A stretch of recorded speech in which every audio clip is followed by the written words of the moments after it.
कहना सीखो ना बेटा, मुझे बताया मुझे कहना तुम हमारा बैठो क्यों नहीं मानते? कहना लेके बैठो। चलो हाँ, तो आखिरकार घूम आई, शुरू कर दीजिए पहले।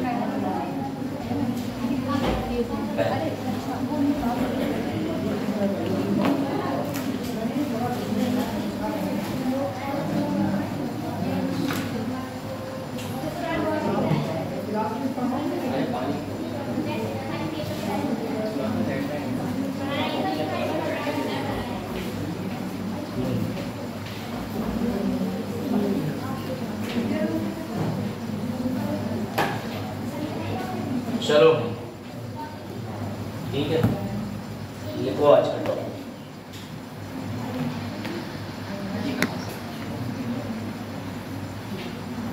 ठीक है, चलिए आज का टॉपिक नोट करिए। लेकिन आज का जो बेसिकली टॉपिक है, वैसे तो उस टॉपिक का मैं नाम लिख ले रहा हूँ, वो है वल्नरेबल सोसाइटी। बस 2 दिन बाद मिल गए तो बातें। ठीक है, टॉपिक का नाम है वल्नरेबल ग्रुप्स। आपने सुना होगा कई बार समाज में एक शब्द है वंचित वर्ग या कमजोर वर्ग, सुना है? वंचित वर्ग या कमजोर वर्ग।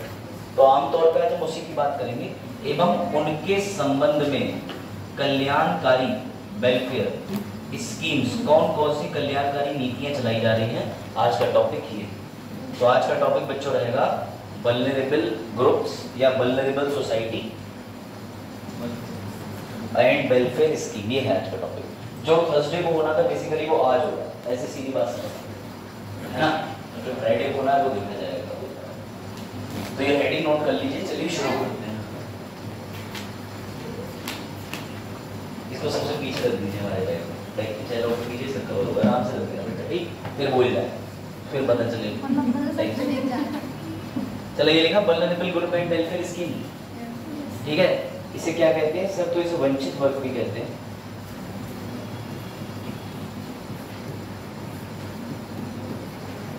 ठीक है, कमजोर वर्ग कहना थोड़ा अटपटा लगता है, लेकिन आप वंचित वर्ग कह सकते हो। उसके अलावा वेलफेयर स्कीम का मतलब होता है कल्याणकारी, ठीक है, नीतियां। चलिए सबसे पहले मैं आपने ये पूछना चाहूंगा, आपको समाज में कौन कौन से कवर बेटा है? इसमें भी बताइए आप, तब तक बाकी लोग सोच के कि वंचित वर्ग किसे कहते हैं।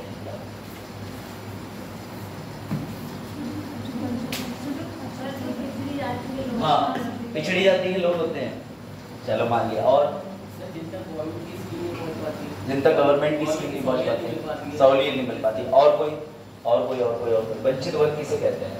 आपके मोहल्ले में आप देखते होंगे हर मकान तो अच्छा नहीं बना, कुछ मकान तो ऐसा बना है थोड़ा हल्का, तो फिर क्या अंतर है आपके मकान और उनके मकान में? या फिर वंचित वर्ग किसे कह सकते हैं? अच्छा नाम बताइए किसी वंचित वर्ग का। क्या महिलाएं भारतीय समाज में वंचित वर्ग है? क्या लगता है? बताइए भाई, देखिए है कौन भैया? श्री देखिए। हाँ भाई बताइए गरिमा जी, इसका उत्तर दीजिए। क्या लगता है कि महिलाएं समाज में वंचित वर्ग है? आ जाओ बेटा। आज का टॉपिक है vulnerable groups and welfare scheme, कल्याणकारी नीतियां। क्या लगता है आपको अभी भी अनुसूचित जाति जो है वो वंचित वर्ग है समाज में? ही भावना का शिकार है? आप भी की बात कह रहे हैं कि है। इसका मतलब ये कि 2 तरीके के लोग होते हैं, एक जो पढ़ते हैं, एक जो फेस करते हैं। लेकिन आप दोनों की बातें जो है वो गंभीरता से सच्चाई लग रही है, ये आप देखते हैं समाज में होते हुए। हाँ, और कोई लग रहा है कि ऊंच नीच जात पात? क्या लगता है? आदिवासी? हाँ कह सकते हो, बिल्कुल कह सकते हो, वो तो आएंगे ही आएंगे इसमें। तो बेटा महिलाएं, ठीक है, दिव्यांग, इसके अलावा अनुसूचित जाति के लोग, अनुसूचित जनजाति के लोग, इस तरीके के लोग वंचित वर्ग का हिस्सा बनते हैं, जो समाज में किन्हीं कारणों से पीछे छूट गए। या फिर मैं इसकी अगर एक कंप्लीट परिभाषा करना चाहूं तो आप मेरी परिभाषा से सहमत होंगे, जिनका पॉलिटिकल, ध्यान से सुनिएगा, राजनीतिक, ठीक ध्यान से सुनिएगा, या जो राजनीतिक, सामाजिक, आर्थिक, पॉलिटिकल, सोशल, इकोनॉमिकल, ठीक है, बाकी ये 3 मुख्य कारण है जो इन 3 कारणों से समाज में वंचित रह गए हों। और सबसे बड़ा तो ये रहा एजुकेशन, जो समाज के इन 4 घटकों से वंचित रह गए हों, जिन तक अभी पूरी तरीके से ये दर्जा बराबर से नहीं मिला हो, वही वंचित वर्ग कराते हैं। अगर मैं महिलाओं की बात करूं तो महिलाओं के लिए आप देख लीजिए, शिक्षा में क्या महिला पुरुष इस समय समान है एक लेवल पे? नहीं सर, समान नहीं। कहीं हमने देखा है कि पुरुष इतने ज़्यादा शिक्षित हैं और महिलाएं 0 पर हैं। हमने देखा है हरियाणा के अंदर तो महिला को पैदा ही नहीं होने देते हैं, तो पढ़ने की तो नौबत ही छोड़ दो। पता है आपको, हरियाणा में महिला का जो जन्म दर है, यानी जो रेट है, सेक्स रेशियो, वो सबसे कम है हरियाणा के अंदर। तो आज भी महिलाएं पिछड़ी हैं, तो ऐसे वर्गों को क्या बोलेंगे? वंचित वर्ग, जो किसी सेवाओं से वंचित रहेगा। आप गए राशन की दुकान पे, राशन बट चुका था, तो आप वंचित रहेगा, राशन नहीं बटेगा। तो ऐसा वर्ग जो समाज में ऊंचे स्थानों पर नहीं जा पा रहा है, क्योंकि उनसे पहले किसी और व्यक्ति ने या किसी विशेष समुदाय ने वो सारे अवसर अपने पास संरक्षित करके। बात आई समझ में? समझना कंसेप्ट है। सामाजिक प्रतिष्ठा, अरे फलाने तो जमींदार है, फलाना आदमी तो खटिया पे नहीं बैठेगा, उसे छूने भी नहीं देंगे, तो सामाजिक वर्ग इक्वल है क्या? आ जाओ, अरे खुश हो, ठीक है। अगला राजनीतिक, सबसे बड़ी समस्या, गांव के प्रधानी के चुनाव हो चाहे कुछ हो, अगर ठाकुर साहब चुनाव लड़ेंगे तो ठाकुर साहब के लिए अलग ही तरीके का प्रचार होगा। ठाकुर साहब है भैया, जमींदार साहब है। तो मुझे लगता है आज भी पॉलिटिकल समानता बराबर नहीं, ना सामाजिक समानता, और निर्धनता सबसे ज्यादा समाज के अंदर आज भी महिलाओं के पास स्वतंत्र रूप से आर्थिक बल नहीं है। यानी कहने का मतलब ये, आपके घर में भी आपने देखा होगा, कॉमन है। अब तो खैर थोड़ा समाज शिक्षित हो गया, अगर आप अभी भी शादी के लिए अपने भैया के लिए लड़की देखने जाओगे, अब तो आपके पेरेंट्स कह देंगे कि लड़की भी नौकरी की तैयारी कर रही है, कमाने वाली है, तो अच्छा है। वरना पहले होता था, अरे लड़की ऐसी चाहिए जो घरेलू के बकरी के बांध के रखो, क्या घरेलू हो, सोचने की बात। मतलब हर कोई जो है वाइफ उसको घरेलू चाहिए, वाइफ बढ़िया चाहिए, और बाकी सब घर में तिगड़म चाहिए। समझ रहे हो बात? खैर सोचो। और आर्थिक रूप से भी यही बात होगी। तो बेटा आज का जो टॉपिक है, आज का टॉपिक है वंचित वर्ग समाज में कौन कौन होते हैं, ठीक है। और एक प्रश्न बड़ा अच्छा है जिसको आज हम मेंस के प्रश्न को सॉल्व करेंगे। पहले प्रश्न पढ़ लो, फिर मैं तुम्हें बताता हूँ इसको सॉल्व करते कैसे। बहुत प्यारा प्रश्न है और इतना जबरदस्त प्रश्न है कि आपको यूपीएससी छोड़िए, पीसीएस में तो जिंदा मिलेगा। यूपीएससी के मूड पे जब कोई मुद्दा उठेगा तो देगा, लेकिन पीसीएस छाप देगा। और इस बात से अपने तर्क दीजिए मुझे कि कितने लोग यहाँ क्लास में सहमत हैं। वीरपाल जरूर बताना। प्रश्न पढ़ो। अरे क्या हुआ बेटा, क्या कुछ हो रहा है? छूट गया, शायद हेलमेट ले जाओ। सर उनको बाइक भी नहीं सर। हाँ बताइए।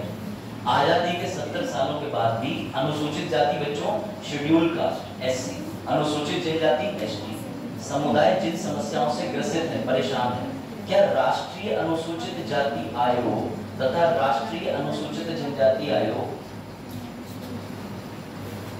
आओ सूरज बहुत दिन के बाद चमके, मिल लेना उनसे सर से। सर नहीं कर रखा है, जो बच्चा एक हफ्ते ना आया आप बता दें, आप एक बार मिल लेना, ठीक। मुझे कोई आपत्ति नहीं, मेरी क्लास में आप 25 दिन बाद आए, मैं खुद बहुत दिन के बाद आया। चलो इस प्रश्न का उत्तर देने का प्रयास करिए। इस प्रश्न को पढ़िए। इस प्रश्न का उत्तर से कितने लोग सहमत है बताइए।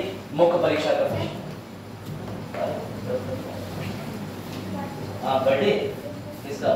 अरे वाह, क्लैप करो भैया। स्वाति, अच्छा, अरे चलो भैया, ईश्वर करे, ईश्वर करे कि आप जो है वो नाम रोशन करें अपने मम्मी पापा का, है ना। सानिया का मतलब तो वैसे होता है शाइन नहीं, स्पेस। हाँ क्या होता है, यही होता है। चलो तो भैया तुम लोग चॉकलेट खाओ, निःशुल्क अभियान चल रहा है, चॉकलेट खिलाओ योजना। आज वेलफेयर स्कीम पढ़ानी है। चलिए पहले इस प्रश्न के उत्तर पर एक दो तर्क दीजिएगा। खा लीजिए जिसको खानी है, नहीं रुका जा रहा। हाँ बताओ। ये राइट से, हाँ राइट से सर, ये राइट से मतलब हाँ ये, हाँ पूछिए पहले। अरे मैं बरेली जाऊंगा भैया, रास्ते में तोड़ के खा लूंगा, भूख लगी, घर क्यों ले जाऊं। और 5 रुपए की चॉकलेट किसी को दे के कोई इंप्रेस नहीं हो सकता। नहीं सर, पैसे की वैल्यू नहीं है। बता दे। हाँ सर बस फीलिंग्स होनी चाहिए, पैसे में क्या लिखा है? फीलिंग होनी चाहिए, पैसे क्या। वाह बेटा, एक कोई बात नहीं, जेल के अंदर हत्यारा गहरा फीलिंग होगी। नहीं सर। चलो मजाक कर। देखो अब सुनिए जरा ध्यान से। आजादी के 70 साल भी अनुसूचित जाति एवं जनजाति समुदाय जिन समस्याओं से ग्रसित है, पहले तो हाँ बैठ आराम से बट नहीं सबको, मतलब इन्होंने मौका देख के चीज बांटी कि बच्चे ही कम है, तुरंत बांट के बैठ जाओ, बाकी कोई आएगा तो देखा जाएगा। इसे कहते हैं क्लेवर स्टूडेंट। हाँ देखा हिंदी दिवस भी, वाह बच्चे ने भाई सारी बातें याद कर रहे। तो आज भैया हिंदी दिवस है, हिंदी संवाद होते होते इनका जन्म हो गया, ठीक है। तो आज भैया इनको हिंदी दिवस की शुभकामनाएं। आज अच्छे दिन पे प्रकट हुई, इस पर करेगी, आगे चल के हिंदी आयोग तक जाएंगे, पहले अध्यक्ष बने, पहले यूपीएससी निकल जाएगा, है ना। हाँ अरे बिल्कुल पहुंचोगे। यकीन मानो जिनके अल्फाबेट मतलब जिनमें 4 लगता है वो लोग बहुत महत्वाकांक्षी होते हैं, बहुत आगे जाते हैं। जैसे मेरा बट्टे 4 करोगे, समझ गए? चलो पता चल गया, यही याद रखेगा। 5 वाले उससे भी आगे जाते हैं। आपका होगा 5 फरवरी, जनवरी को है। बस आप 4 दिन नए साल, इधर नए साल की खुशियां, उधर 4 दिन बाद तो। चलिए अब इस प्रश्न को देखिए। आजादी के 70 साल बाद भी एससी एसटी कम्युनिटी समुदाय जिन समस्याओं से ग्रसित है। तो पहली बात तो इस मुख्य परीक्षा प्रश्न के अंदर 2 एस्पेक्ट, 2 दृष्टिकोण आपको दिख रहे हैं। पहली बात तो किस पे बात कर रहा है? समस्याओं। और भारतीय संविधान के अंदर अनुच्छेद 338 उसके अंदर एससी आयोग, 338 ए के अंदर एसटी आयोग और 338 बी के अंदर ओबीसी आयोग। बी का बी बेटा, तो ये यहाँ पर ओबीसी की तो बात ही नहीं कर रहा, ये यहाँ किसकी बात कर रहा है? अनुसूचित जाति तथा अनुसूचित जनजाति, उनका समाधान करने में साफ साफ लिख रहा है असफल है। जब प्रश्न के उत्तर ने ही ये मान लिया कि असफलता लिखी हुई है, तो तुम इसके बहुत बड़े उदाहरण तो नहीं दे सकते कि असफल नहीं है, पर एक बैलेंस आंसर लिख सकते हो। तो आज के आंसर को लिखने से पहले थोड़ा सा हम ये जानेंगे, और मैं इस प्रश्न पे आपको दोबारा लेके आऊंगा। एससी एसटी की समस्याएं क्या है भारत के अंदर, उन पे चर्चा करेंगे और आप काफी सारी चीजें जानोगे। कोई दिक्कत? भारत में याद रखिएगा एससी लोगों को आरक्षण कितने प्रतिशत दिया जाता है? एसटी को इस समय वर्तमान में 22.5% आरक्षण दिया जा रहा है शेड्यूल कास्ट शेड्यूल ट्राइब को। इसी में अलग से ओबीसी आरक्षण भी दिया जाता है, जो कि कितना है? 27। ओबीसी के लिए कौन सा आयोग बना था? मैं आपको पढ़ा चुका हूं, मंडल। उससे पहले काका कालेलकर आयोग बना था। ये 2 आयोग बने थे जिन्होंने निर्धारित करा था। ध्यान से सुनिएगा, ये दोनों जो रिजर्वेशन आते हैं, इन रिजर्वेशन को कहते हैं क्लास आरक्षण। कौन सा आरक्षण? याद रखिएगा 10% का ईडब्ल्यूएस जो आरक्षण है वो इस आरक्षण में नहीं जुड़ता है। यही वजह है क्योंकि बाबा साहब ये तय कर गए थे। इसके लिए मैंने आपको बताया था कि एमआर बालाजी केस में ये लिखा है कि भारत में आरक्षण 50% से ऊपर नहीं जाएगा। लेकिन सर अगर हम इन सभी आंकड़ों को जोड़ दें तो हमारा आरक्षण तो 59.5 बन रहा है। भाई इधर ही इधर का हो गया 49.5। मैं जो कह रहा हूँ समझिएगा, अगर इन दोनों को जोड़ दें तो 49.5 हो गया। लिमिट कितनी है? 50%। इसको भी जोड़ दोगे तो लमसम 60% हो रहा है। तो मैंने आपको फंडामेंटल राइट्स के समय बताया था, आर्टिकल 15 का जब जिक्र हुआ था कि ये आरक्षण कैसे जुड़ा, मैं दोबारा बता दूंगा। फिलहाल तो आगे बढ़ो। यहाँ तक किसी को कोई दिक्कत? याद रखिएगा। नो मैम, क्या कह रहा भैया, नसेस निकले नहीं हो कल के लेक्चर? बेटा याद रखिएगा, जो भी एससी एसटी वर्ग में पैदा होता है वो ऑटोमेटिकली जो है वो हकदार बन जाता है आरक्षण का। ये ध्यान रखिएगा। यानी जितने भी एससी एसटी बैठे हुए हैं, चाहे वो दिल्ली की महिला क्यों ना हो जो बिल्कुल सशक्त है, चाहे वो टीना डाली क्यों ना हो या चूल्हे पर खाना बनाती हुई कोई महिला क्यों ना हो, लेकिन दोनों को आरक्षण समान मिलेगा। इसलिए इस पे तो बिल्कुल भी मत सोचिएगा कि उसको आरक्षण दे दिया, एससी का उसको नहीं दिया, वो सरकार का विषय है। लेकिन हमारा विषय ये है कि एससी एसटी आरक्षण का दायरा बराबर है। ठीक है, चलो, इसीलिए इन्हें कहते हैं क्लास आरक्षण। चलो भाई, अब इस प्रश्न के उत्तर से पहले मैं आपको कुछ चीजें पढ़ाने का प्रयास करूंगा। उत्तर इसका लिखा है लेकिन अभी उत्तर पे हम नहीं आएंगे। ठीक है, चलिए भाई, सबसे पहले हेडिंग डाल दीजिए national commission for scheduled caste. पढ़ेंगे पहले ये वाला NCS। हाँ, आज का टॉपिक है, आज हम 3 चीजें कवर करेंगे। NCSC, NCSC नेशनल कमीशन, राष्ट्रीय आयोग अनुसूचित जाति, राष्ट्रीय आयोग अनुसूचित जनजाति। ठीक है, नेशनल कमीशन, राष्ट्रीय आयोग, किसके लिए भाई? ओबीसी बैकवर्ड, तो एनसीबीसी बोलते हैं। ये जो है सबसे ऊपर वाला, इससे ये दोनों छांट करके निकाले गए हैं संविधान के अंदर संशोधन करके। उससे पहले ये तीनों को एक ही बॉडी देखती थी, ठीक है। और साथ ही एक चीज और याद रखिएगा, इसी के अंदर पूर्व में एक और चीज भी देखा जाता था जिसे हिंदी में कहते हैं आंग्लो भारतीय। सर आंग्लो भारतीय कहां है? आंग्लो भारतीय को लेकर के आरक्षण में बदलाव कर दिया गया। इनकी जो पॉलिटिकल सीट थी वो घटा दी 104 संविधान संशोधन में। फिलहाल आप अभी ये चीज नोट करो, आगे बढ़ते हैं। थोड़ा सा आप लोग लेट हुए लेकिन कोई नहीं बच्चों, आज टॉपिक ही है आपको।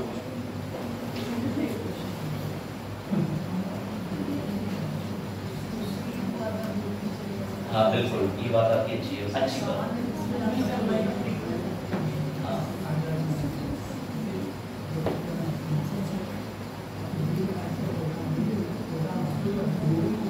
समझ गया, तो उसके उत्तर पे आते हैं। आपके मतलब ये है कि इधर हाँ मतलब आपके दोनों सवाल लॉजिकल है, या तो आप उस चीज की डिमांड है और फिर आप कह रहे हैं हमें ये बोला जा रहा है, लेकिन आप क्लेम भी कर रहे हैं, यही तो। चलिए भाई, तो सबसे पहले आज हम पढ़ेंगे national commission for scheduled caste. चलो भाई, अब इस क्लास के शुरू करने से पहले एक बात समझ लेना, एससी, एसटी, ओबीसी, जनरल सारी भावनाएं बाहर रख के आना, ठीक है। अगर आप ये सोच के चलेंगे कि मैं एससी हूं, मेरे ऊपर अत्याचार हो रहा है, और जनरल सोच के चलेंगे हम एससी को आरक्षण नहीं देंगे, तो आज की क्लास जो है मछली बाजार में परिवर्तित हो जाएगी। और मेरा मानना ये है, मैं आपको जॉन रॉल्स की अवधारणा से मिलवाऊंगा। गजब की बात कही थी जॉन रॉल्स ने, तो उससे पहले हम लोग यहाँ पर आ जाते हैं, ठीक है। तो सुनिएगा जरा ध्यान से, ठीक है, ध्यान से सुनिएगा। जब हमारी संविधान सभा पहली बार बैठी थी, कब बैठी थी? 9 दिसंबर 1946। गुड। जब 9 दिसंबर को बैठी तो संविधान सभा में भेदभाव को लेकर के बहुत बहस हुई। बाबा साहब आर्टिकल 17 को लेकर के बहुत ज्यादा क्यूरियस थे और बहुत ज्यादा सेंसिटिव भी थे। उन्होंने कहा कि आर्टिकल 17 इस बात को सीधे सीधे जनता के लिए एक इंस्ट्रक्शन देता है कि आप किसी भी तरीके का भेदभाव नहीं करेंगे, खासकर व्यक्ति से व्यक्ति का भेदभाव, तो वो भी जाति के ऊपर, बिल्कुल ही गलत है। लेकिन सबसे बड़ी बात यह है कि जब इस चीज को लेकर के भेदभाव चल रहा था तो निर्णय ये नहीं हो पा रहा था कि भेदभाव को किस परिभाषा में रखें, या वंचित वर्ग कौन सा कहलाएगा, या जिनके साथ में भेदभाव हो रहा है वो कितने प्रकार का भेदभाव होगा। तो बेटा आपके लिए एक आसान चीज बता दे रहा हूं, वंचित वर्ग या ऐसे समुदाय जिनका सामाजिक, आर्थिक और शैक्षिक और राजनीतिक, सामाजिक, आर्थिक, शैक्षिक, राजनीतिक बराबर का दर्जा समाज में नहीं है, वही वंचित वर्ग है, वही आप किसी श्रेणी में रख सकते हैं। जिन्हें अभी तक सामाजिक प्रतिष्ठा बराबर नहीं मिली है, भाई जमींदार साहब आ रहे हैं, ए भैया फलाना तुम हटो यहाँ से, तुम छू लोगे तो ऐसा हो जाएगा, फालतू की बकवास वाली अवधारणा है। इसलिए अभी भी सोशल स्टेटस बराबर नहीं मिला, और जिस दिन ये बराबर होगा उसी दिन रिजर्वेशन में कोई बदलाव लाने के बारे में सरकार विचार कर सकती है। परंतु रिजर्वेशन भारत के मूल ढांचे के अंदर आता है, अभी फिलहाल रिजर्वेशन नहीं हटाया जा सकता। इस बात को कान खोल के सब सुन रहे हैं। सर अभी 10-10 साल के लिए जो आरक्षण बढ़ाने का हम गप्प सुनते हैं, वो बेटा वो राजनीतिक सीट का आरक्षण है। जब संविधान बनके तैयार हुआ तो एससी, एसटी की सीटों की और एंग्लो भारतीयों की सीटों को 10 साल आगे बढ़ा दिया गया, फिर बढ़ाया गया, 10 साल बाद फिर बढ़ाया गया, अभी हाल ही में फिर बढ़ाया गया। और लोग इसको क्या निकालते हैं? राजनीतिक आरक्षण को जनरल आरक्षण समझते हैं। और एक बात और मैंने आपको बताई थी क्लास में, पुनः रिपीट कर दूं, आरक्षण बाबा साहब ने नहीं दिया। बाबा साहब आरक्षण के बिल्कुल विरोधी थे, वो हमेशा कहते थे भैया शिक्षा शेरनी का दूध है, जो पिएगा दहाड़ेगा। लेकिन पता है किसने आरक्षण दिया? पंडित जवाहरलाल नेहरू। केस का नाम था चंपाकम दोहराया था, मैं आपको अच्छे से क्लास में पढ़ा चुका हूँ। तो ये बात अपने मन में बैठा दें कि आरक्षण का प्रावधान स्वयं पंडित जवाहरलाल नेहरू जी ने करा। इस बात को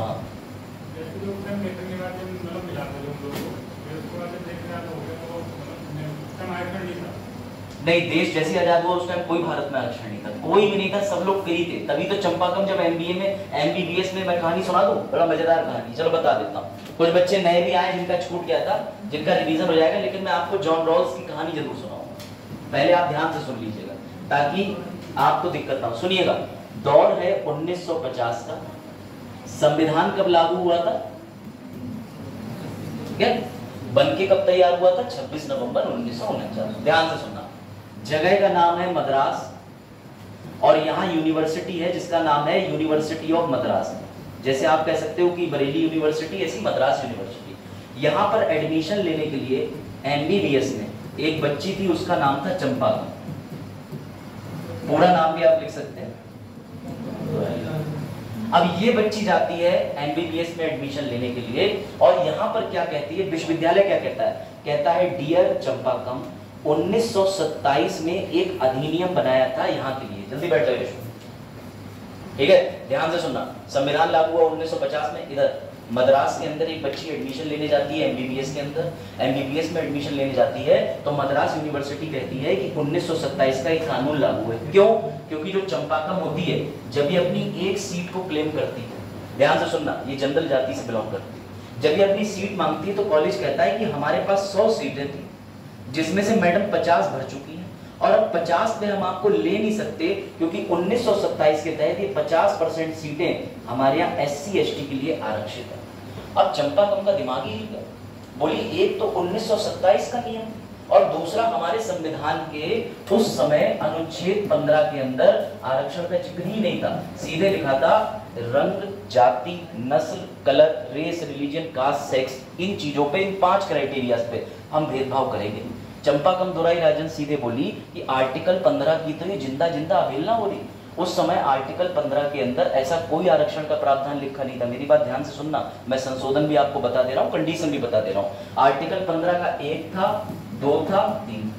एक कहता था रंग नस्ल पे भेद नहीं करोगे, एक कहता था केवल रंग जाति पर भेद नहीं करोगे, 15 का 3 कहता था कि महिलाओं और बच्चों के लिए आरक्षण का प्रावधान कर सकते हो। बात आ गई समझ में? क्या मैंने इतनी देर में ये बोला अनुसूचित जाति का प्रावधान? 15(3) तक अनुसूचित जाति, अनुसूचित जनजाति का प्रावधान था ही नहीं। चंपाकम इस बात को लेके पहुंची कोर्ट, न्यायालय, और चंपाकम ने ये कहा कि ये यूनिवर्सिटी उल्लंघन कर रही है आर्टिकल 15 के 1 का। ये कैसे सीट रिजर्व कर सकती है जब यूनिवर्सिटी में रिजर्वेशन ही नहीं? सुप्रीम कोर्ट का भी दिमाग घूम गया। सुप्रीम कोर्ट ने बुलाया यूनिवर्सिटी को, बोले आ जाओ आ जाओ आ जाओ। बोले बात तो सही है, आरक्षण जैसा कुछ संविधान में लिखा ही नहीं है तो तुमने आरक्षण कर कैसे लिया? बेटा चंपाकम केस जीत गई, और जैसी केस जीत गई सोचो आरक्षण जैसा कुछ था ही नहीं, इसका इस यूनिवर्सिटी में एडमिशन हुआ। लेकिन उसके बाद एक आदमी था जिसे कोने में बैठ के बड़ा दुख हुआ, वो थे नेहरू। नेहरू के दिमाग की हिल गई। नेहरू बोले मैं तो हमेशा से चाहता था कि एक वंचित वर्ग होगा उसको आरक्षण दूंगा।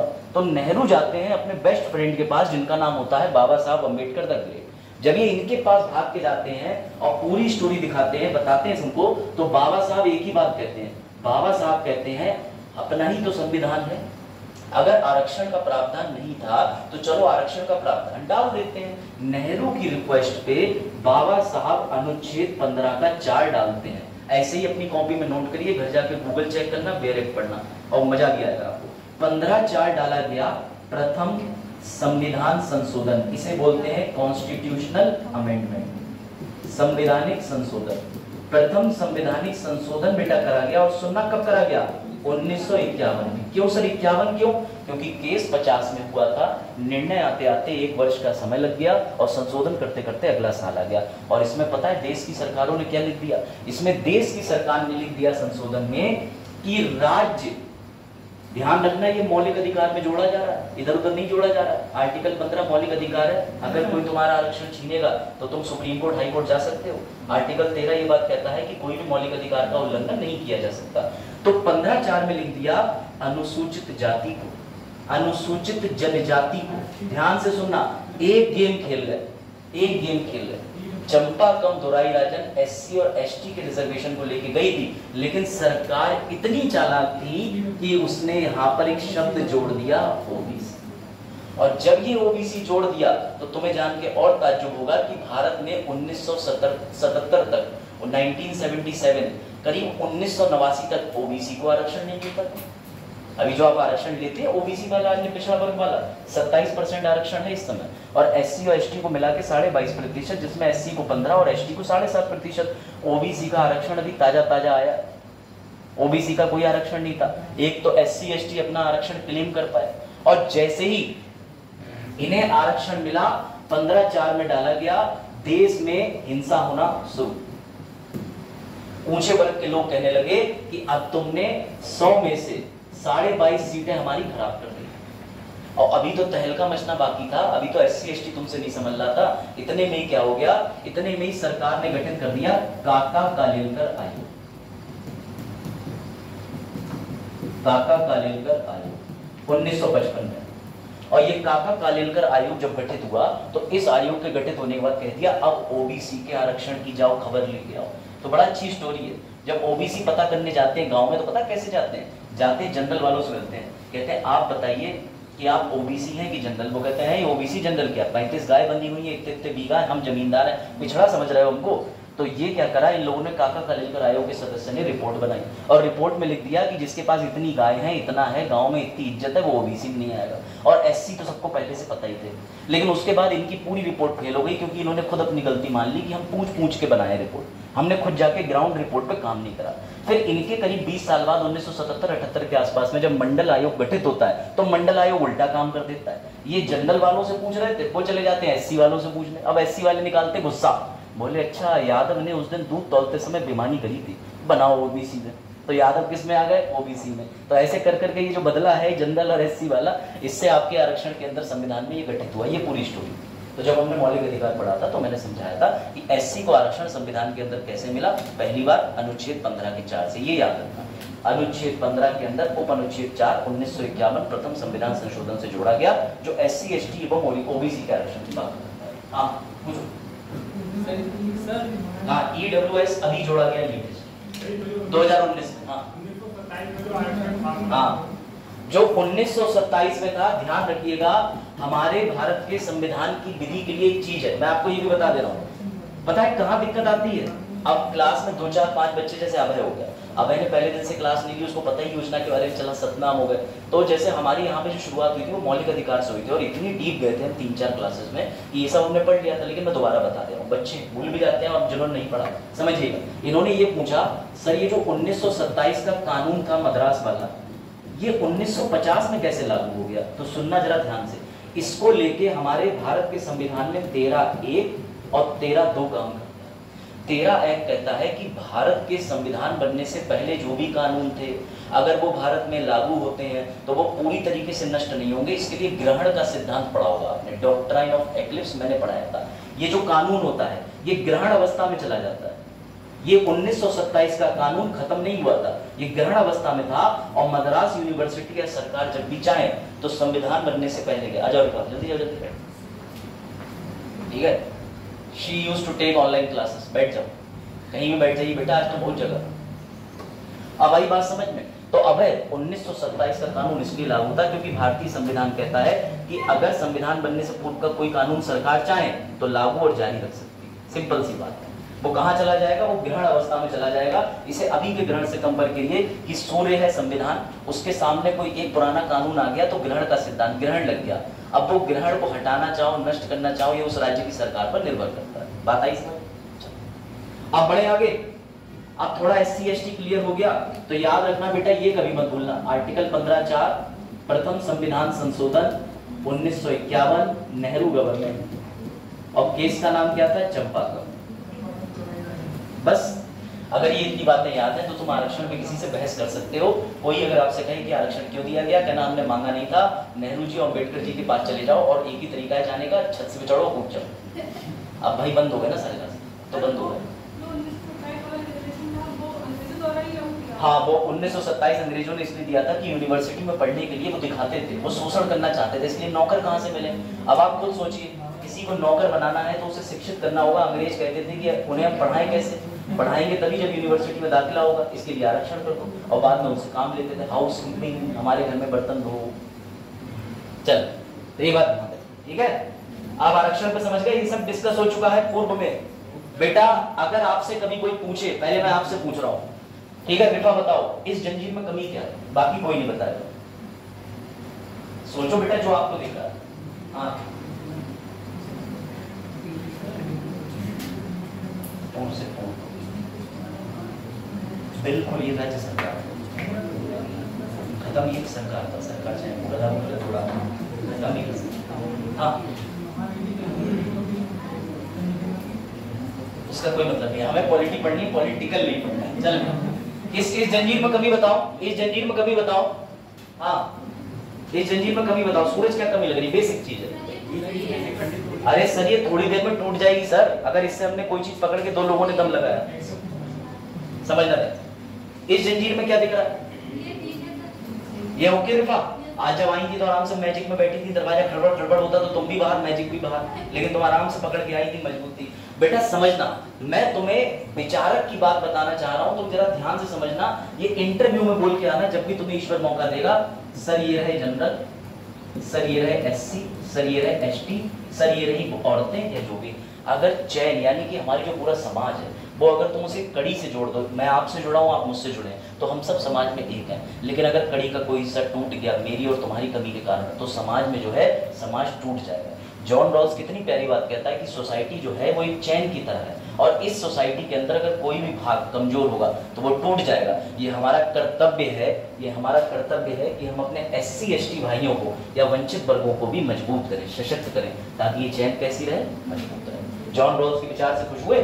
बजाओ ताली जॉन रॉल्स, क्या बात कही जॉन रॉल्स। तो इंटरव्यू बोल के आना, आज के बाद कोई आरक्षण बकवास करे तो कहना सीधी बात, पहले जंजीर लेके आओ, कहे मारेगी या मारेगा, नहीं कहना, समझाना। ठीक है, तो लिख लीजिएगा, आपको पता है एससी को आरक्षण कितना है 15, एसटी को 7.5, बात खत्म। छुआछूत, बराबर दर्जा, केयर, ये सब दिलाने की बात करता है। चलो समझना, अब यहाँ कंफ्यूजन की कोई जरूरत नहीं है। पहले हम national commission for schedule caste की बात करेंगे। अनुच्छेद का नाम लिख लीजिए ऐसे, ये 3 है। मैं इनकी फुल फॉर्म लिखने में व्यस्त हूँ, आप तब तक ये उतारिए, मैं इनकी फुल फॉर्म लिख दे रहा हूँ, वैसे आपको पता है, मैं फिर भी लिख दे रहा हूँ। एनसी नेशनल, ठीक है, सी से कमेटी नहीं होगा, कमीशन, कमीशन आयोग, ठीक है, राष्ट्रीय आयोग, शेड्यूल कास्ट, अनुसूचित, और कास्ट माने जाती, इसे शेड्यूल्ड बोलते हैं। ठीक, ऐसी करके अगला लिखोगे। बेटा ये फुल फॉर्म लिख लो, और आपको कमाल की बात बताऊंगा, आपको इसमें ए दिख रहा होगा, इसमें बी दिख रहा होगा, पहले ये भी इसमें था, ये भी इसमें था, तो बाद में संविधान के अंदर संशोधन किया गया 89 माह और 102, जिसके माध्यम से अलग अलग किए गए, मैं आपको बताऊंगा। लिख लीजिए, नेशनल कमीशन, एनसीएफ जान ही रहे, ये लिखा है ऊपर, इसका लिख लो शेड्यूल ट्राइब्स, ठीक है, अनुसूचित जनजाति, ठीक है, और ये आ गया हमारे अन्य पिछड़ा वर्ग के लोगों के लिए बीसी, बैकवर्ड कमीशन।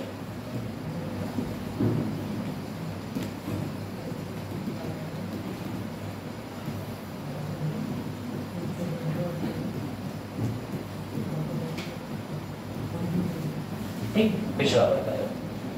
तो याद रखना, सबसे बड़ी बात अब है, ये तीनों संवैधानिक है। सर कैसे कैसे कैसे?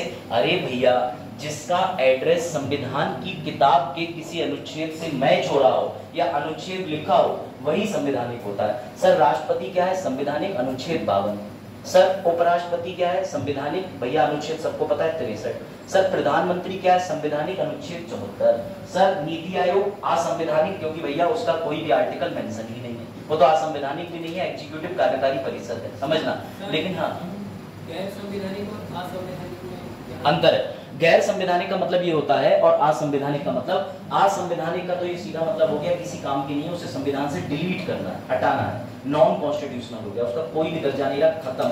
और गैर संवैधानिक मतलब जो संविधान से उत्पन्न नहीं हुई, संविधान से जन्मी, ठीक है, इसे किसी कार्यकारी परिषद के आदेश के लिए बनाया या विधि द्वारा बनाया, और अगर विधि द्वारा बनाया तो उसमें भी कहते हैं विधिक निकाय की स्टैट्यूटरी, और जो विधि द्वारा नहीं बनी है नॉन स्टैट्यूटरी। लेकिन असंवैधानिक का मतलब जिसको संवैधानिक न्यूट्रल, शून्य एवं जीरो कर दिया, कैसी सारी हाँ, मतलब पता है आप, मैं आपको ये क्यों दिखा रहा हूँ, आप इंपॉर्टेंट समझिए कि एससी एसटी ओबीसी को बचाने के लिए संविधान में आरक्षण के साथ साथ उन्हें बचाने के लिए परमानेंट संवैधानिक निकाय बनाए गए, आयोग बनाए गए। ये संवैधानिक क्यों बनाए गए? ताकि भैया समय समय पर उनके प्रति होने वाले अत्याचार की रिपोर्ट दो। इसीलिए तो मेंस का क्वेश्चन है, आजादी के 70 साल बाद भी ये लोग काम करने में सफल रहे कि नहीं रहे? अभी जानेंगे कि कितने धूर्त है और कितने, अभी पता चलेगा। आज सदमा लगेगा बेचारे हमारे तीनों वर्ग के भाइयों को कि अच्छा सिर्फ मिठाई खाई जा रही, सिर्फ पॉलिटिकल पार्टी के पद है। मैं प्रूफ के साथ दिखाऊंगा। यहां तक कोई डाउट? बढ़े आगे? तो चलिए भैया आ जाइए, सबसे पहले लीजिए उत्तर हल कीजिए, इनमें से कौन कौन से संवैधानिक निकाय हैं बताते जाओ, मैं टिक मारता जाऊंगा ताकि आपको समझ आ जाए। ठीक है, राष्ट्रपति है, लो भैया है, हाँ प्रधानमंत्री है, राज्यपाल है, भारतीय विधि आयोग नहीं है, राष्ट्रीय आयोग, अरे वाह तीनों।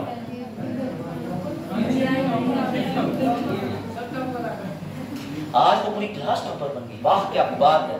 तो बेटा ये होता है सॉल्यूशन। सर आपने सबके आगे आर्टिकल क्यों लिखे? क्योंकि अगर वो संवैधानिक निकाय है तो कोई ना कोई आर्टिकल में उसका नंबर जरूर होगा, अगर वो संवैधानिक निकाय नहीं होता तो उसका कोई ना कोई आर्टिकल नहीं होता। ठीक है, ये बी में आ जाएगा, ये ए में आ जाएगा, ये 338 में आ जाएगा। सर नीति आयोग, बात आई समझ में? चलो अब आ जाओ आगे। ठीक है, अब लिखो। आपको जान के ये बात होगी कि ये जो आयोग होते थे पूर्व में सिर्फ एक सदस्य होता था। मतलब समझ के देखो, पूरे भारत में 22.5% लोग और 27% ओबीसी, टोटल मिला के 50% के आसपास लोग रिजर्वेशन लेते हैं। अब तो ईडब्ल्यूएस भी भूले भटके आ गए तो भैया 60% रिजर्वेशन हो गया। लेकिन 50% लोगों की जिम्मेदारी पता है किसके पास थी? पूरे भारत में एक व्यक्ति के पास। वो कुछ नहीं होता था, कमिश्नर कहलाता था और कमिश्नर बन के मजे से बैठ जाता था कुर्सी पे। और पता है यहाँ पर किस व्यक्ति को बैठाला जाता था? ऐसे राजनीतिक पद पे व्यक्ति को बैठाला जाता था जो SC ST OBC के वोट दिलाने में सहायक हो। तो इस प्रथा को तोड़ना तो जरूरी था भाई। एक ही व्यक्ति इतने बड़े आयोग के अंदर बैठेगा, उसके नीचे कोई काम करने वाला सदस्य नहीं बैठा। सोच के देखो, आप अकेले पूरा भारत चला लोगी? सर बड़ा मुश्किल पड़ेगा सर। राष्ट्रपति भी नहीं चला पाते सर, प्रधानमंत्री और उनकी पूरी टीम लगती है। फिर वो ऐसा चलाते हैं बस कि सर कुछ पता चलता है कि देश का वित्तीय घाटा है। तो याद रखिएगा, पूर्व में एक विशेष अधिकारी होता था। ये जो आयोग है SC ST का, ये एक सदस्य होता था। फिर जन्म लिया होगा संशोधन ने, और संशोधन ने इसे मल्टी मेंबर बॉडी बनाया होगा। तो आइए देखते हैं, कोई बता सकता है कौन सा संशोधन था वो? हाँ कुछ याद आ रहा है? 61, 62, 63, 64, 65, 66, 67, 68, 69, 70, इनमें से कौन सा? 89। चलो आ जाओ बेटा, ये रहा वो 65वां, ये लिख लीजिए। इस 65 में संविधान संशोधन 1990 में अनुच्छेद 338 में संशोधन करके इसे बना दिया बहुविकल्पीय बॉडी। बहुत जरूरी क्वेश्चन है, प्रश्न बनेगा। 1990 में 65वां संविधान संशोधन करके SC ST आयोग, जो कि एक व्यक्ति के दम पर चलता था, कमिश्नर के, अब उसे बना दिया बहु सदस्य। कितने सदस्य? बहु का मतलब यहाँ वो नहीं है शादी वाली बहु, हाँ बहु मतलब मल्टी मेंबर बॉडी। हाँ कहीं पता चले मम्मी को मम्मी तुम मल्टी मेंबर बॉडी बोले, क्यों? तो पापा को बहु मारे ही मम्मी। इलेक्शन कमीशन का इसमें कोई रोल नहीं, वो आर्टिकल 324 में। हाँ बेटा सुनो, इलेक्शन कमीशन के अंदर ये कहीं नहीं लिखा कि कितने लोग होंगे, जब पढ़ाऊंगा तब। अभी तो इसका है, इसका इलेक्शन से कोई संबंध नहीं। यही तो कंफ्यूजन नहीं, लिंकिंग नहीं करनी। सर हम आर्टिकल 14 पढ़ रहे थे, तभी हमें ध्यान आया कि 52 में राष्ट्रपति जिंदा रहेगा तो उसके मौलिक अधिकार होंगे। नहीं, हाँ भैया, तो अभी यहाँ क्लब भी करना, वो मल्टी मेंबर बॉडी नहीं है, सिंगल बॉडी है, लेकिन उसे मल्टी मेंबर बनाया गया 3-4 संशोधन करके। पुराने बच्चे जान रहे होंगे, याद है इसमें? हाँ, उसमें एक चीफ होता है, 2 मेंबर होते हैं। इस समय वर्तमान में 3 है, राजीव कुमार के साथ विवाद हुआ था। चलिए पहले ये लिख लीजिए, लिखा 65वां संविधान संशोधन 1990, 65-1990 किसमें परिवर्तन करा? अनुच्छेद 338 में। बात आई समझ में? इसे एक सदस्यीय समिति से, आयोग से किसमें बना दिया? बहु सदस्यीय मल्टी मेंबर्ड निकाय। सर और क्या कर दिया? और हाँ बेटा, और भी सुनो, और भी सुनो, और भी सुनो।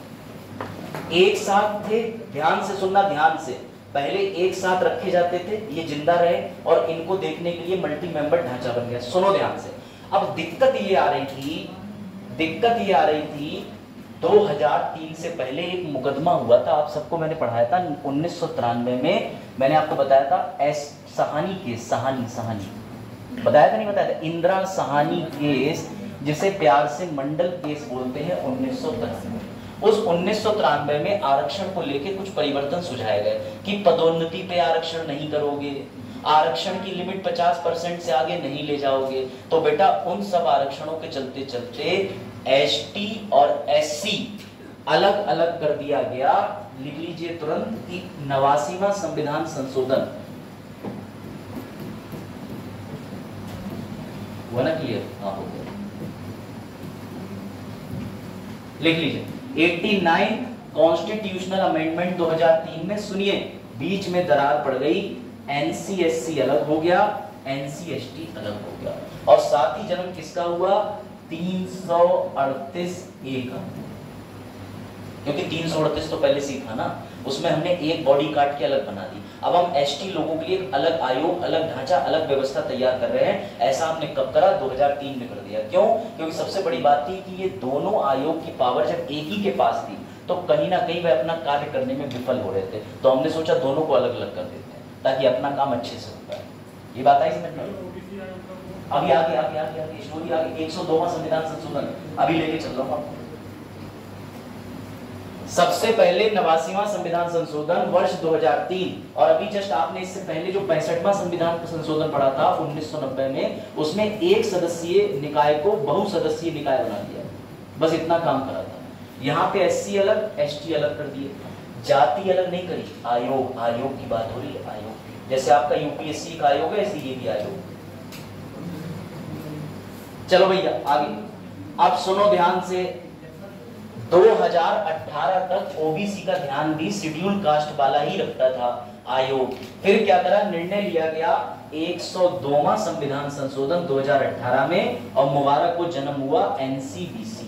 NCBC लिखो ये 102 संविधान संशोधन वर्ष 2018 में किया गया, एवं उसके साथ ही एक नया आयोग गठित करा गया जिसका नाम था राष्ट्रीय आयोग पिछड़ा वर्ग या राष्ट्रीय पिछड़ा वर्ग आयोग। ये कब बना के तैयार करा? 102वां संविधान संशोधन।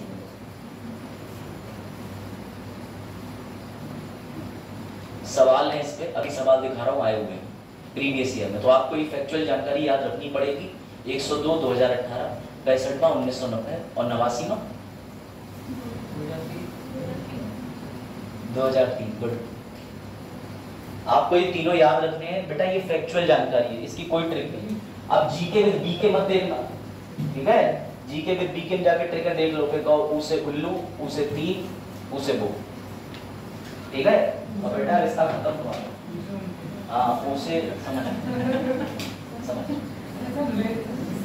हाँ रिश्तेदार। चलो भैया, तो सर हमें ये सब एक ही जगह देखना है, लो ऐसे लिख लो, बात ही खत्म। सर पहले ही लिखा था तो ये चार्ट बनवा देते, फिर बनाओ ना, आप बनाओ, आप बनाओ चार्ट देख के। देखो मैं चालाक तो हूँ, तभी तो पढ़ाने में अच्छा। नहीं सर ये धोखा। हाँ कौन कह रहा धोखा? आइए इधर आइए साहब आप। चलिए, एक क्वेश्चन की एक्सप्लेनेशन करने के बाद कुछ लोग मैटर समझ में थे। ये धारा बढ़िया, तेज फैक्ट, उसमें आगे लिखा तेज फैक्ट नीले कलर की आई है। मैंने उसे ऑब्जर्व करा, मुझे लग रहा भैया कोई बड़ी कंपनी का मालिक जुड़ रहा है। मैंने कहा एक डॉली चाय वाले के पास कोई आया, ठीक पता ही ना। हाँ अरे भैया दुनिया के सबसे अमीर आदमी है बिल गेट्स रह चुके, बिल गेट्स है, उनकी बाइक चलेगी तो चाय पीने आए। अच्छा छोड़, हाँ इलॉन मस्क तो सबसे अमीर आदमी, जो डॉली चाय वाले के पास में बिल गेट पहुंचा। अच्छा बिल गेट के पहुंचने से पहले मैं सोच रहा हूँ कप को कितना सैनिटाइज किया होगा, उसने झूठे कप में तो पिया नहीं होगा, उस वाले धुले हुए। जो चाय वाले अपनी कला का हुनर दिखाते हैं, एक बार ऐसे हाथ डाला, हाथ से झाग बने, बस ये लो भैया इस गिलास में चाय पियो, स्वाद ना है गारंटी। हाँ किसी और डिस्पोजल तो क्या लग रहा है शुद्धता से बनते हैं। गाय और 4 पैर वाले जितने जीव हैं उन्हें खूंदने के बाद उन्हें लैब में ले जाके ऐसी जला भून दिया जाता है, बैक्टीरिया मार दिया जाता है। लेकिन ठीक, शुक्र मनाओ हम लोग अमेरिका में नहीं, वरना पर जिस कागज से बनते हैं उस कागज को आप देख नहीं पाए। Because Americans use in the washroom paper. अभी सब पे चल रहा है, डरो मत। SC आयोग कितने सदस्य होते हैं अभी सब पे, इनकी पावर कौन है, इनका चयन कौन करता है, विशेषता क्या चाहिए, सब पढ़ाऊंगा अभी तो बस। हाँ अरे बस आपने इतना लिख लिया, अगर ये ढांचा तुम्हारा बन चुका है तो बस तुम्हारा कल्याण हो गया। एक पन्ने पे MCQ जिंदा टहल रहा, ये हो गया। बढ़े आगे, एक एक आयोग को डिकोड करें, घुसे उसके अंदर, देखें काम क्या करता है आयोग। चलो अब आ जाओ भैया, तो ये भी बनाओ, ये भी। सर कितना बनवाओगे बेटा, ये तरीके हैं, टेक्निक्स बनाओ, इसे भी बनाओ। 1990 2003 2018 ट्रेन बनाओ। सर इसके नीचे हमें दिख रहा है एक बार और बनाए, नहीं नहीं नहीं ये लास्ट है, बनाओ बेटा। ये सब मेंस के आंसर राइटिंग के समय पे चार्ट डालने पड़ते हैं। सर ऐसा किसी ने कहा, रैंक 68 2023 देख लेना, उत्कर्ष। ठीक है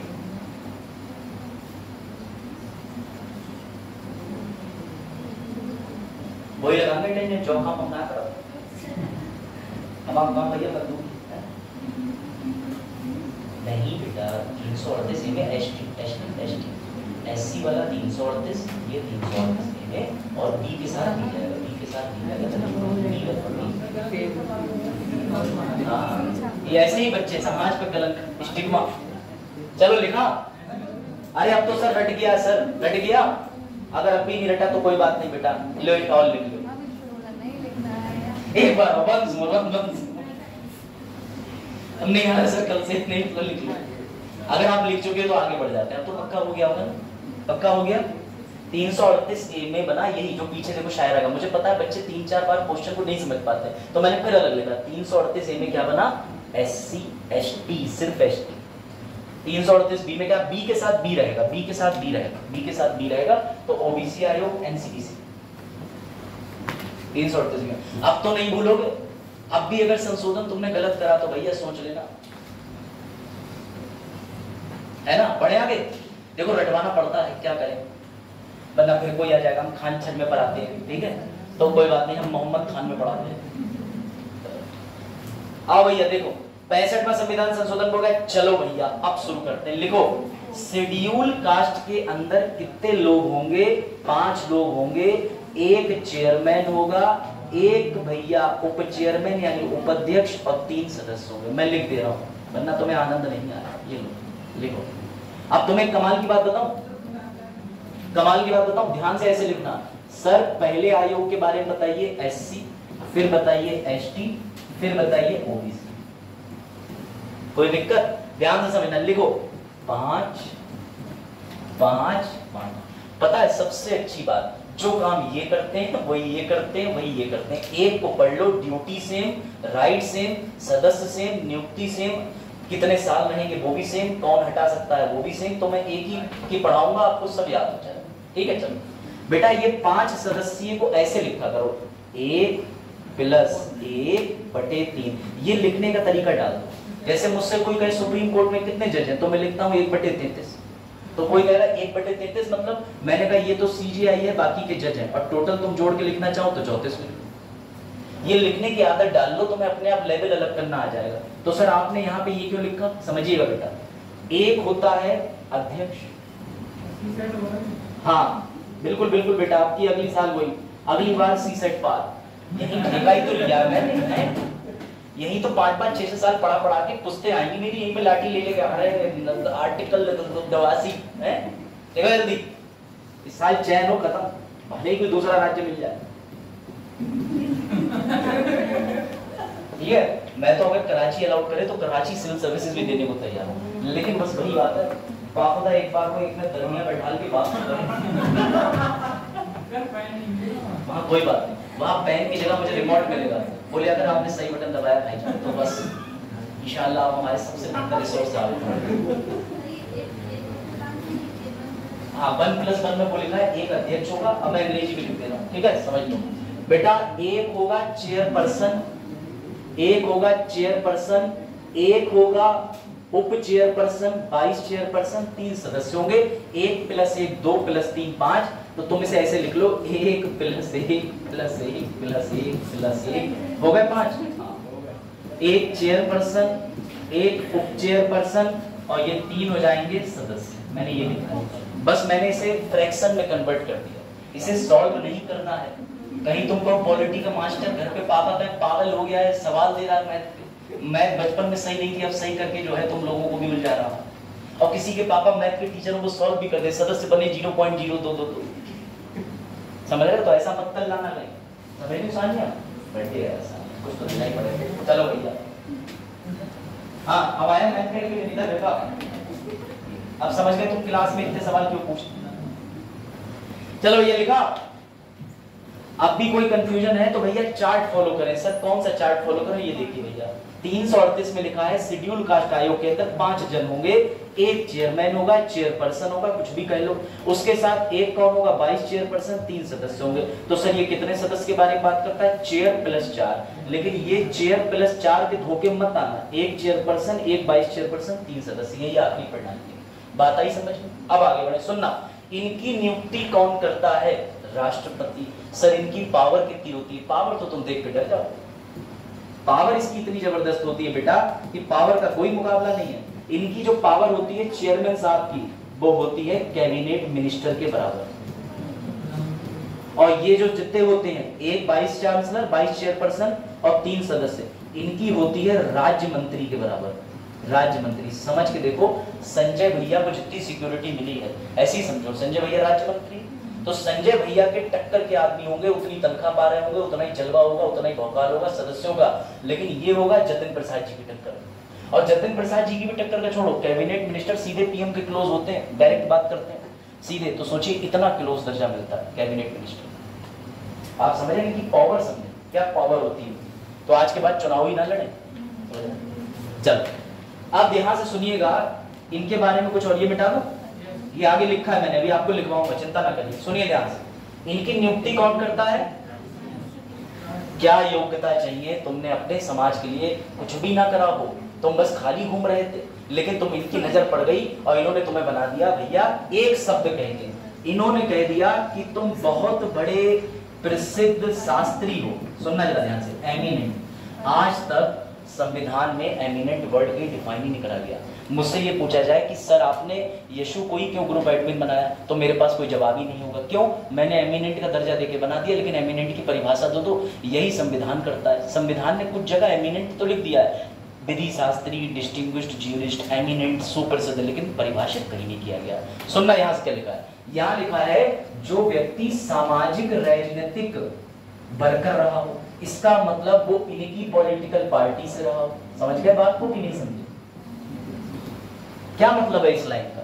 इस लाइन का मतलब है सामाजिक राजनीतिक कार्यकर्ता रहा हो। तो सर इस बात को जरा प्रूफ करके दिखाओ।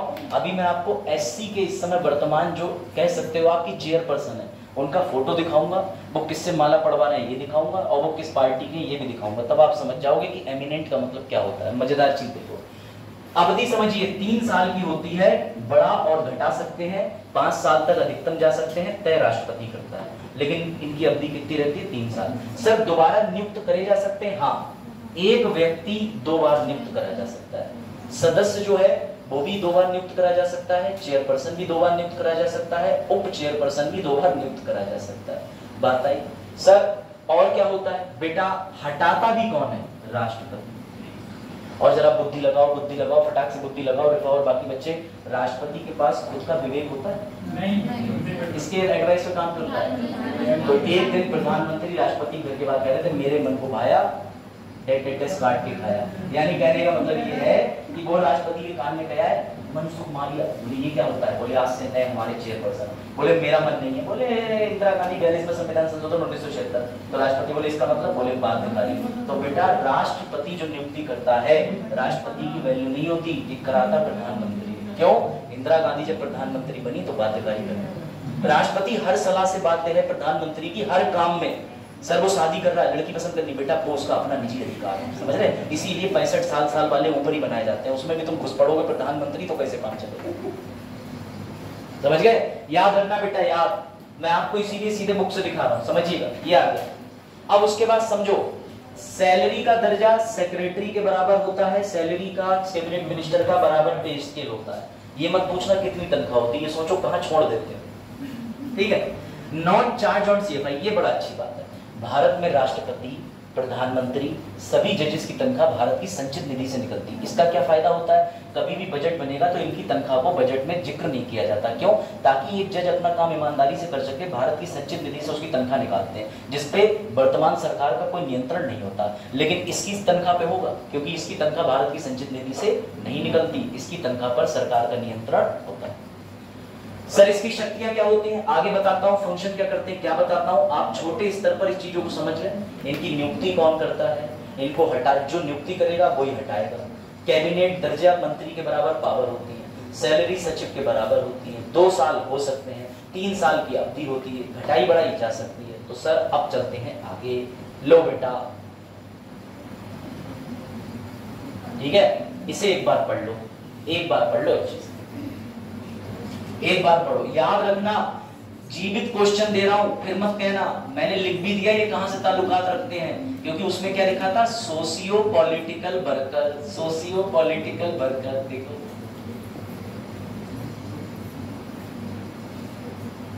नियुक्ति कौन करता है? क्या इसमें ये लिखा है कि राष्ट्रपति कोई बोर्ड बनाएगा, चयन आयोग बनाएगा, किसी को बनाएगा, फलाने को बनाएगा? कुछ नहीं, राष्ट्रपति आए, उठे, बोले नियुक्ति का, ऐसी करते। तो भैया ये कौन सी पार्टी से ताल्लुकात रखते हैं? करंट का क्वेश्चन है, पुलिस भर्ती जैसे एग्जामों में और आ जाता है, सर पुलिस भर्ती निकल गई, अब एसएससी चल रहा है, सीजीएल, उसमें न टपक पड़े, समझ। तो सर हमने ये देख लिया, सर आपने ये भी बता दिया कि चेयरमैन की तनख्वाह या दर्जा पावर किसके बराबर? कैबिनेट, उपाध्यक्ष और 3 सदस्यों की राज्य मंत्री। ये बात आ गई समझ में? अगर आपने लिख लिया है तो ठीक है, वरना चार्ट बना के नोट भी कर सकते हो। लिख लिया था 5 लोगों में से किसकी पावर किसके बराबर होती है, किस मंत्री के बराबर, ये लिख लिया था। जिसे लिखना हो बताओ, वरना आगे बढ़ जाएंगे। सर अब क्या पढ़ेंगे हम? बेटा अब हम पढ़ेंगे ये आयोग किस काम में आए। ये आयोग ना होते तो कभी नहीं मिल पाता हमारे भाइयों बहनों को अनुसूचित जाति और अनुसूचित जनजाति, SC ST prevention of atrocities act. Atrocity माने अत्याचार, प्रिवेंशन माने निवारण। किसके साथ अत्याचार होता है? अनुसूचित जाति, अनुसूचित जनजाति। एक सवाल पूछा गया था कि ये फलाना कानून किस अनुच्छेद से शक्तियां प्राप्त करता है? जल्दी बताओ। नहीं 338 में तो कमीशन है सूरज। 17 से आर्टिकल 17 में ये इंगित किया गया है, निर्देश दिया गया है कि ये व्यक्ति विशेष के विरुद्ध भी लागू होगा। बाकी के मौलिक अधिकार जितने हैं वो किसके विरुद्ध होते हैं? राज्य के विरुद्ध, राज्य के। लेकिन आर्टिकल 17 और 23 ऐसा अधिकार है जो व्यक्ति के खिलाफ भी लागू होता है। लेकिन कैसे होगा? ये गई थाने गरिमा, बोली मुझे उन्होंने फलाने ने ये जाति टिप्पणी कर दी, तो पुलिस वाला कहेगा ठीक है हम रिपोर्ट लिख लेते हैं, कौन सी धारा लगाएं? बोले लगाओ अनुच्छेद 17। पुलिस वाला कहेगा सीधे आर्टिकल पे चैलेंज, नहीं भैया हम नहीं कर सकते।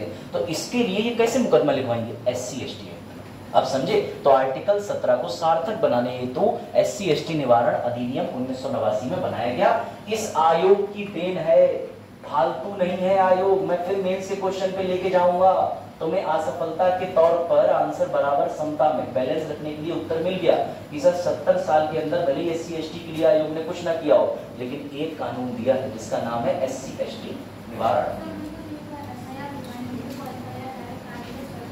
नहीं, हाँ सीधा जाकर इस कानून पर नहीं, कमीशन से भी नहीं बेटा। आप ज्यादा कैसे सोच लेती है? मैंने कहा वो देखो चांद, तो बोली बगल में वो सितारा भी तो है।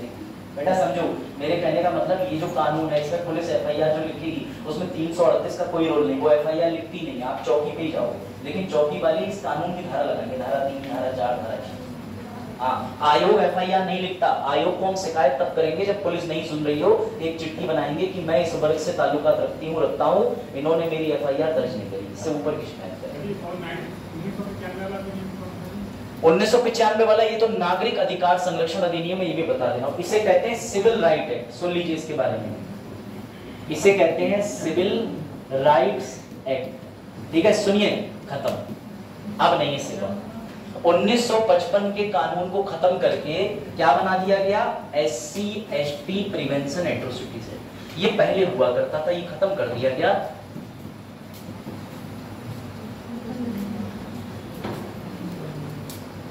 ठीक है, ये ध्यान।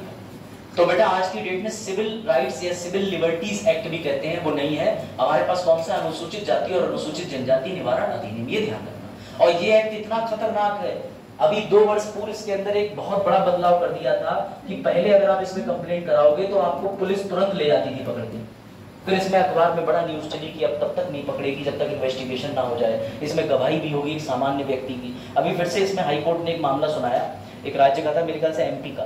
वहां पे 2 लोग आपस में लड़ गए, कार से उतर के लड़ाई हो गई, तो सामने वाली पार्टी ने उस दूसरे व्यक्ति के ऊपर SC ST धारा लगवा दी। वो एक ऐसे वर्ग से था जिसमें उसके अधिकार होते हैं। उसने कह दिया इन्होंने मुझे ये शब्द बोला, तो कोर्ट हंसा और कोर्ट ने SC ST एक्ट वहां पे खत्म कर दिया। बोले ये आप भी सुन लीजिए, आपके लिए बड़ा अच्छा पॉइंट है, तब तक SC ST धारा नहीं लग सकती जब तक सामने वाले व्यक्ति को पता ना हो आप SC ST हैं।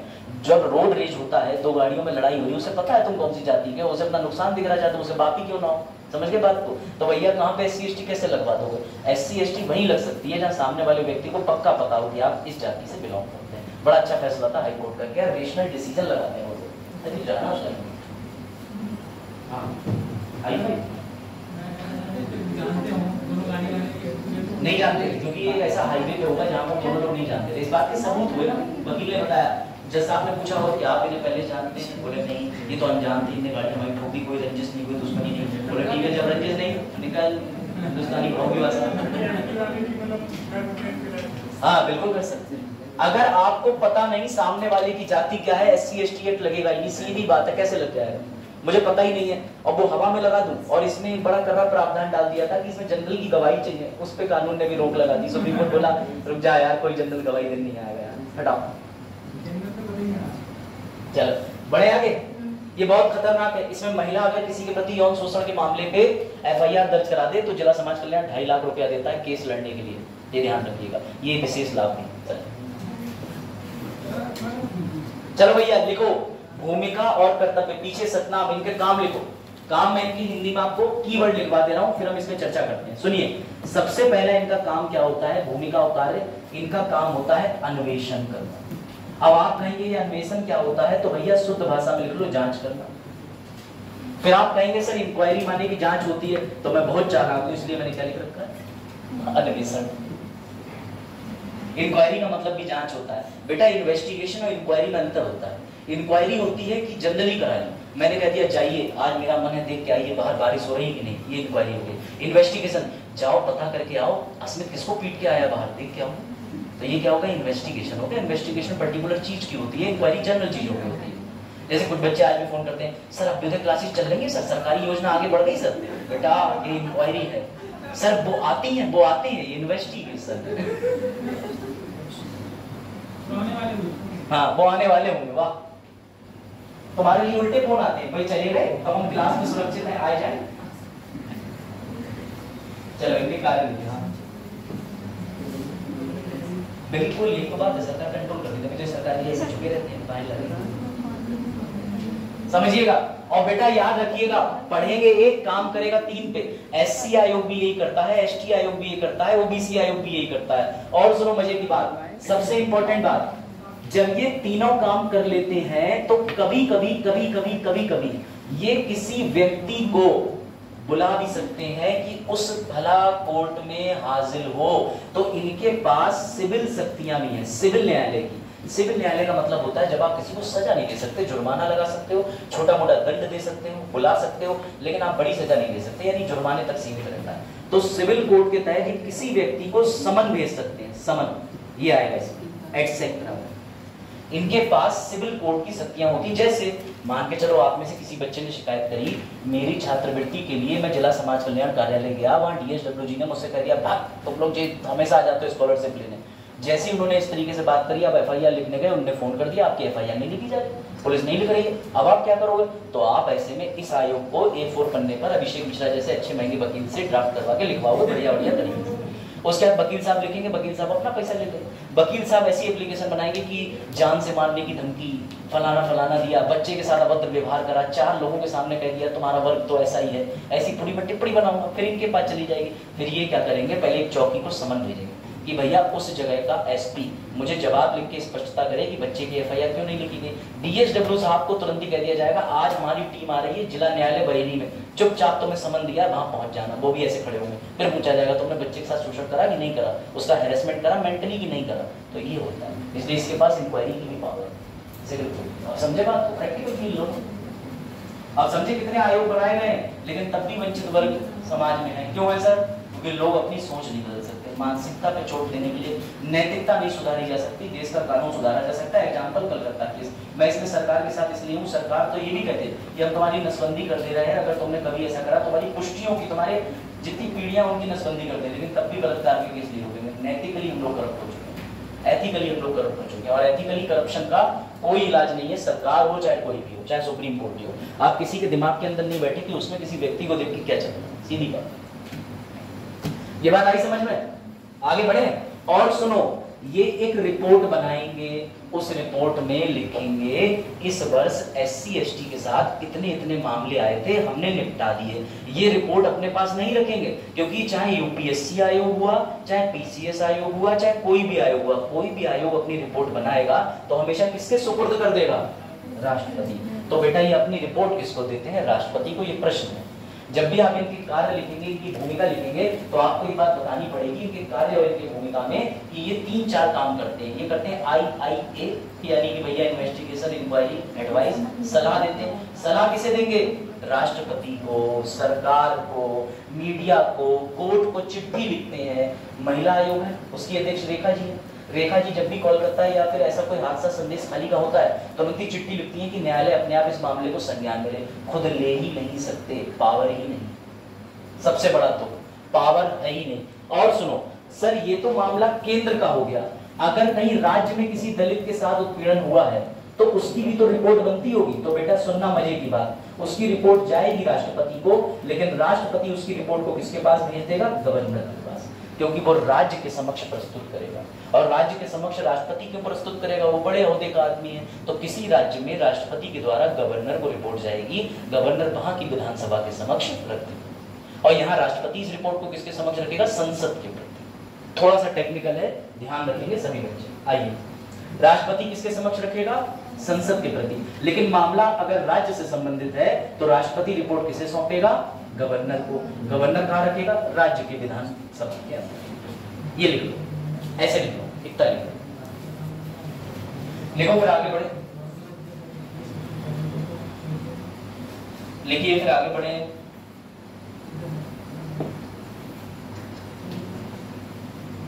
ये लिखिए।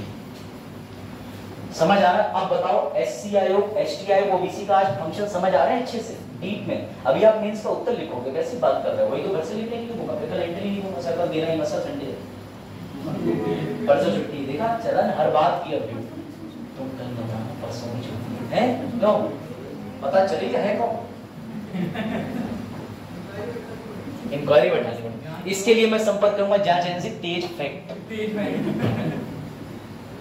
है ना? नहीं इमोटिकॉन तो अच्छा, तेज लेट ज्वाइन करेंगे। उससे पहले मैं 2 को डांट चुका था, पता नहीं कौन कौन लेट ज्वाइन करता। तेज आया, मैंने खट से कर दिया, उधर मैसेज आ रहा है मेरे पास, है सर बाइसनेस। चलो ये लिखा बेटा, इसको लिख लीजिए। राष्ट्रपति संसद के समक्ष रिपोर्ट रखेगा। लेकिन अगर किसी राज्य, जैसे यूपी में भी तो SC रहते हैं ना, ये सारे SC तुमने भगा के केंद्र में भेज दिए। नहीं सर, हिम्मत ही नहीं हमारी, बाबा साहब आ जाएंगे उत्तर के। तो बेटा राज्य के अंदर जितने SC होते हैं उनकी रिपोर्ट किसके समक्ष बनेगी? उनकी रिपोर्ट बनेगी तो राष्ट्रपति के पास आयोग बनाएगा। लेकिन राष्ट्रपति किसी भी उत्तर प्रदेश योगी सरकार के सामने क्यों झुकेगा? वो केंद्र का आदमी है, तो वो किसे दे देगा? गवर्नर को। गवर्नर दे देगा उस जगह विधानसभा में। फिर योगी जी और उनकी सरकार इस पर चर्चा करेगी कि हमारे देखो SC के लिए हमने ये लागू करा, इतनी स्कीमें लेके आए, कितना फायदा पहुंचाया। किस चीज के लिए? ये खुद ही जांच करते हैं। राज्य में इनकी कोई संस्था नहीं है, राज्य के अंदर इनकी कोई संस्था नहीं है। राज्य के अंदर इनकी संस्था बना सकती है राज्य की सरकार, जैसे NHRC, राष्ट्रीय मानव अधिकार आयोग, और साथ में राजकीय मानव अधिकार आयोग। उत्तर प्रदेश लखनऊ में उत्तर प्रदेश का अपना मानव अधिकार आयोग भी है। लेकिन याद रखिएगा, नेशनल ह्यूमन राइट कमीशन संवैधानिक नहीं, वो विधि से उत्पन्न हुआ है, विधिक संस्था। बढ़े आगे। तो सर आप सुनो, क्या इनकी रिपोर्ट बाध्यकारी है?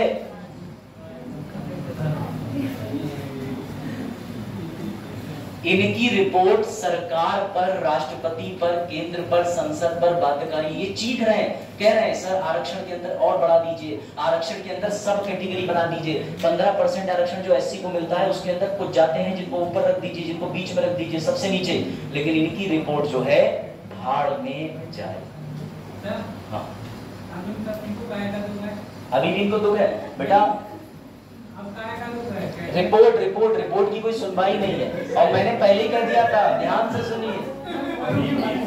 अच्छा ओ डेटिंग मैसेज, वाह। अब इनकी शादी कैटरीना जी से हो गई है तो ये कह रहे हैं कि अब काहे कर चुके हैं बेटा।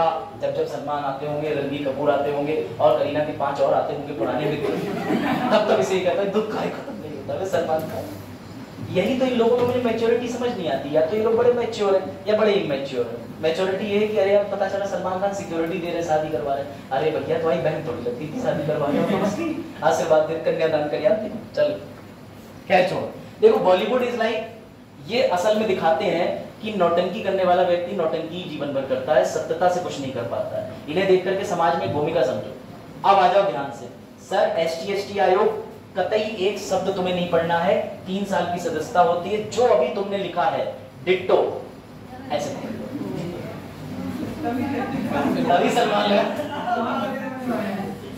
बेटा एनसीएससी हो, एनसीएसटी हो, एनसीबीसी हो, एक ही काम, एक ही फंक्शन, एक ही तनख्वाह, एक ही रैंक। लेकिन ये मत लिख देना कि ओबीसी वाला रिपोर्ट एससी की बनाएगा, वो ओबीसी की रिपोर्ट बनाता है। प्रस्तुत राष्ट्रपति करेगा संसद के समक्ष, प्रस्तुत गवर्नर करेगा राज्य के समक्ष, यानी फंक्शन पावर ड्यूटीज में कोई अंतर नहीं है। कोई दिक्कत?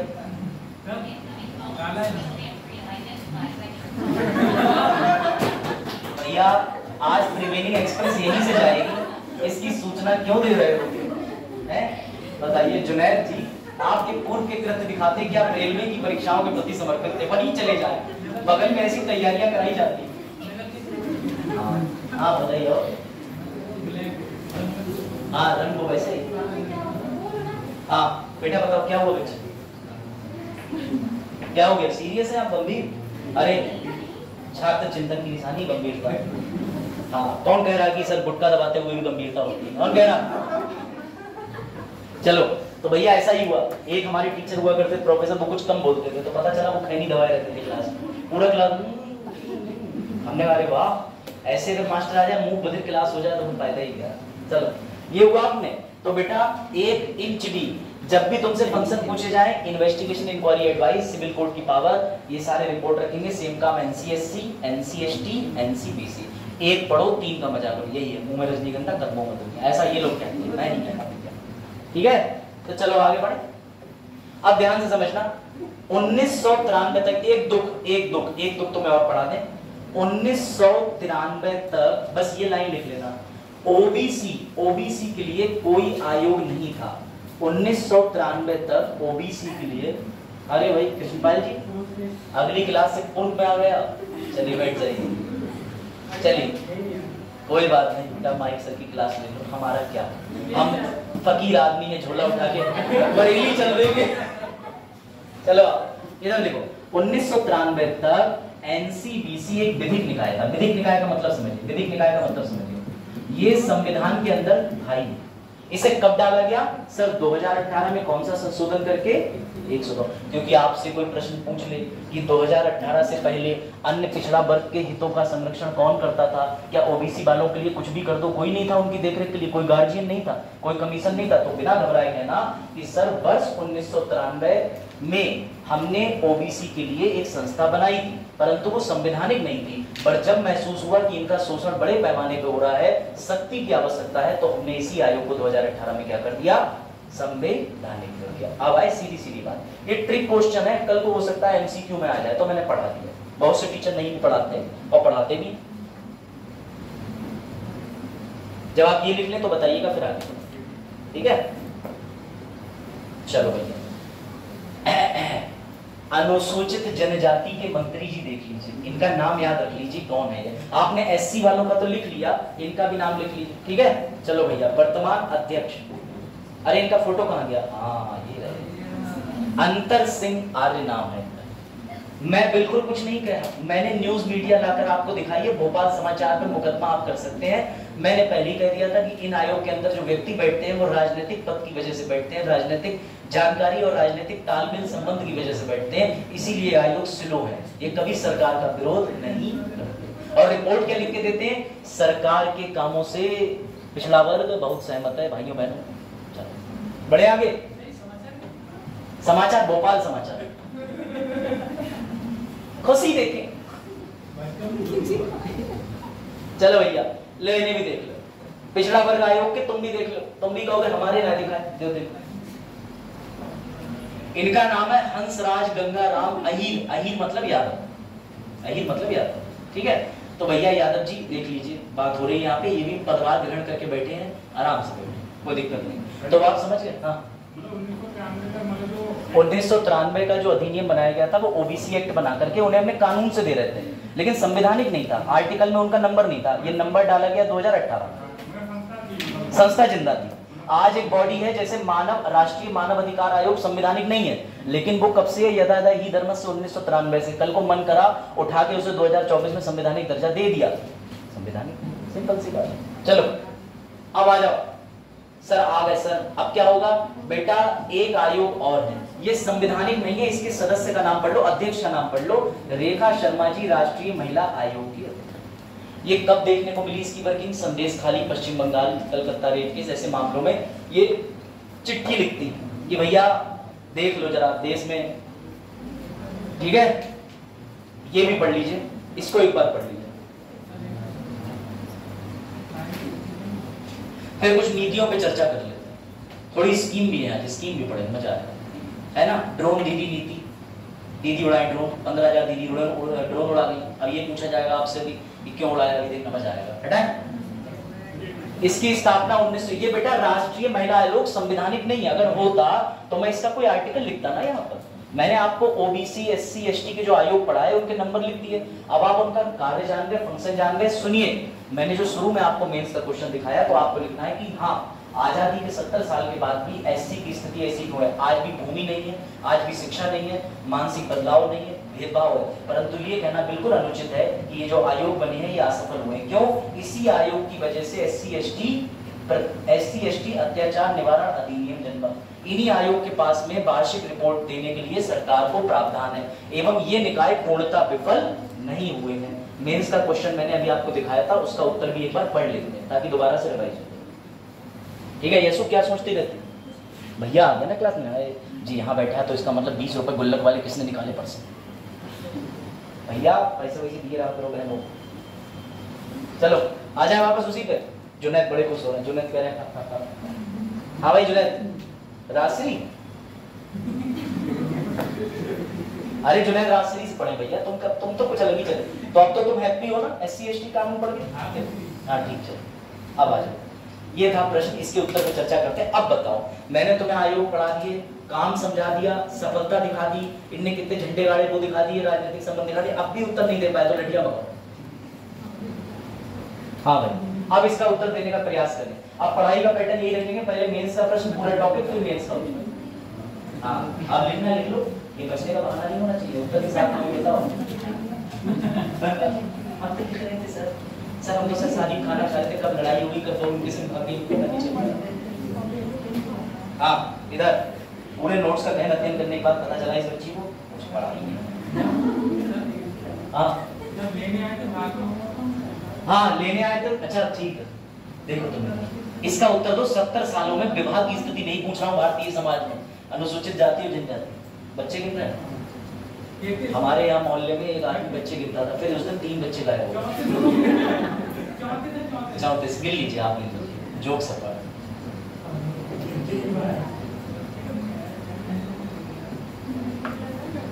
हाँ भाई, इसका उत्तर देने का प्रयास करें, तर्क दें। तर्क का मतलब होता है हाल ही की कोई घटना। मैं हमेशा कहता हूं तर्क में घटना जरूर दें, पॉजिटिव नेगेटिव, और इस उत्तर को बैलेंस रखना। अगर तुमने धोखे से रोष प्रकट कर दिया कि ये आयोग मिटा देने चाहिए, सरकार का पैसा बेकार कर रहे हैं, राजनीतिक पद की तरफ झुकाव है, फलाना ढिमाका, तो बेटा यूपीएससी कहेगा बस पत्रकार में जाना। हाँ इसके उत्तर की चर्चा करें तो देखो बेटा, इसमें मैंने आपको फिर बता दिया, अनुसूचित जाति और जनजाति पूछा है, ओबीसी नहीं पूछा है। 338 से पूछा है कि क्या समस्याएं हैं इन वर्ग के साथ। तो पहले समस्याएं बताओगे ना, ये देखो, अब इस उत्तर को पढ़ते चलिए। भारत में अनुसूचित जाति जनजाति समुदाय सदियों से अपेक्षित, वंचित और शोषित रहा। ठीक है, उत्तर मैंने जो है वो जिनकी नजरें दूर तक जाती है उनकी कोचिंग का उठाया है, तो इसलिए कतई शक मत करना, बाजीराव की तलवार, समझ गए? बिना कोचिंग का नाम लिए प्रचार हो गया। उत्पीड़न एवं शोषण से बचाने के लिए भारतीय संविधान अन्य प्रावधान जैसे आरक्षण आदि के अलावा अनुच्छेद 338 के तहत अलग अलग आयोग के गठन की व्यवस्था करता है। अनुसूचित जाति आयोग के बारे में लिख दिया, सुनो इनके कार्य, ध्यान से सुनना। हितों का उल्लंघन करने वाले किसी मामले की जांच पड़ताल एवं सुनवाई करते हैं, और सुनवाई करते नहीं है, कोर्ट में समन दे के बुलवाते हैं, सुनवाई नहीं करते। इनके सामाजिक आर्थिक विकास की योजना प्रक्रिया यानी एडवाइस करते हैं, पार्टिसिपेट करते हैं। इनके संरचनात्मक उपायों के संदर्भ में केंद्र राज्य द्वारा उठाए गए कदमों की समीक्षा और सिफारिश देते हैं तथा रिपोर्ट बनाते हैं। पहले हमने आयोग के बारे में लिखा, अब समझिएगा दूसरी बात। दोनों समुदाय अपेक्षाकृत गरीब हैं, भूमिहीनता के शिकार हैं, इन पर भूमि भी नहीं, जमींदार प्रणाली की तरफ टिप्पणी है बहुत गहरी, समस्याओं से ग्रस्त है जिनके कारण बंधुआ मजदूरी अन्य प्रकार के शोषण का शिकार होना पड़ता है। स्वास्थ्य एवं कुपोषण की समस्याएं भी हैं, जो आर्थिक पिछड़ेपन और असुरक्षित आजीविका के संसाधनों के कारण और गंभीर हो जाती है। आज शिक्षा एवं बेरोजगारी अभी भी मुझे आप बता दो कोई स्कूल भारत के अंदर जिसमें शेड्यूल ट्राइब 100% उस राज्य के पढ़ते हो, नहीं पढ़ते। आज भी ज्यादातर शेड्यूल, ये स्थिति है कि राजस्थान के अंदर, ठीक है, मैंने आपको एक केस स्टडी बताई थी कि मेवाड़ के अंदर ही, नाम है मेवाड़ जगह का, वहाँ एसटी महिलाएं अपने बच्चे बेच रही हैं। क्यों बेचती हैं? हम पे खाने को नहीं है, पढ़ाने को नहीं है, कम से कम 2 वक्त का खाना तो मिल जाएगा। और ऐसे लोग इसलिए खरीदते हैं कि बचपन से इसको पालेंगे, नौकर रखेंगे, बंधुआ मजदूर रखेंगे, ताकि घर से चोरी ना कर सके। कितने घटिया लोग हैं जो ये काम कर रहे हैं, कुछ पैसे दे के चले जाओ लेकिन खरीद रहे हैं। राजस्थान सरकार कुछ नहीं कर रही, वो आइस पाइस खेल रही। जब तुम्हारे यहाँ ये काम हो रहा तुम नहीं कर पा रहे तो मैं तो कहता हूँ आइस पाइस, हम तुम्हारी टप्पी पकड़ लेंगे, तुम्हारी सरकार बदल देंगे, फिर जनता के कहेंगे जनता मैं देखो 5 साल में आइस पाइस का गेम ही तो है पॉलिटिक्स। ये तर्क है बहुत गहरा। क्या दलितों के उत्पीड़न की घटनाएं आज भी होती रहती हैं, चाहे ऊना घटना हो। अब आप कहोगे ऊना घटना क्या है, डाल दिए, मैंने बताया था ऊना घटना के बारे में भी और सहारनपुर मामले में भी, आपको दिखा भी देता हूँ। इसके अलावा एक चीज ये पढ़ लीजिए, फिर ऊना हिंसा और दोनों घटना दिखाऊंगा। जनजाति समुदाय में पहचान का संकट आज भी बना हुआ है, लेकिन ये भी ध्यान रखा हुआ है इन आयोग, अब आयोग पर टिप्पणी है, आयोग की बहुत हमने बुराई नहीं करनी, आयोग को हमें अच्छे से बचाना है क्योंकि संवैधानिक है। आयोग की शक्तियां सीमित हैं, इनकी प्रकृति केवल सलाहकारी, एडवाइजरी इन नेचर। यद्यपि इन्हें सिविल न्यायालय की शक्तियां प्रदान की गई है, मैंने आपको बोल के बताया, समन दे सकते हैं, लेकिन ये शक्तियां उच्चतम न्यायालय के समान नहीं है, खाली बुलावा कर सकते हैं, निर्णय लेने की क्षमता नहीं है। वस्तुतः अनुसूचित जाति आयोग एवं जनजाति आयोग ने अपने सीमित अधिकार क्षेत्र में इन समुदाय के कल्याण के लिए महत्वपूर्ण योगदान भी दिया है। कैसे दिया है सर? ये वाला एक्ट इन्हीं की देन, SC ST अनुसूचित जाति जनजाति अत्याचार निवारण अधिनियम 1989। तो अंत में ये हम कहना चाहेंगे, अगर निष्कर्ष लिखा जाए तो आप निष्कर्ष पढ़ लीजिए, कह सकते हैं कि अनुसूचित जाति एवं जनजाति समुदाय भले ही आज कई समस्याओं का सामना कर रहे हैं, लेकिन इस अनुसूचित जाति एवं जनजाति आयोगों की असफलता के रूप में नहीं देखना चाहिए, बल्कि इनके अधिकारों एवं शक्तियों में वृद्धि करने की जरूरत है। बहुत बढ़िया पॉइंट, वृद्धि कर दो शक्तियों में ताकि वे बेहतर तरीके से कार्य कर सकें। 150 शब्दों पे इससे अच्छा आंसर मुझे नहीं मिला, बिल्कुल एकदम कंक्रीट, कोई फालतू बकवास नहीं, मेरे विचार में नहीं, किसी से मतलब नहीं, इसे कहते हैं कंक्रीट आंसर। अब इसमें आप ऐड करना चाहो ऐड करना, हटाना चाहो हटा लेना। ये प्रश्न का उत्तर घर से कल लिख ला, देख के भी लिख सकते हो, ठीक है। तो SC ST आयोग का कार्य खत्म। अब आइए हम दूसरी स्कीम पे चलते हैं। हाँ पूछो।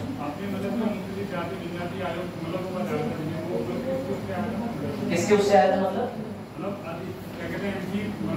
मैंने उस समय चंपा तुम दोराई चंपा का केस बताया, संशोधन।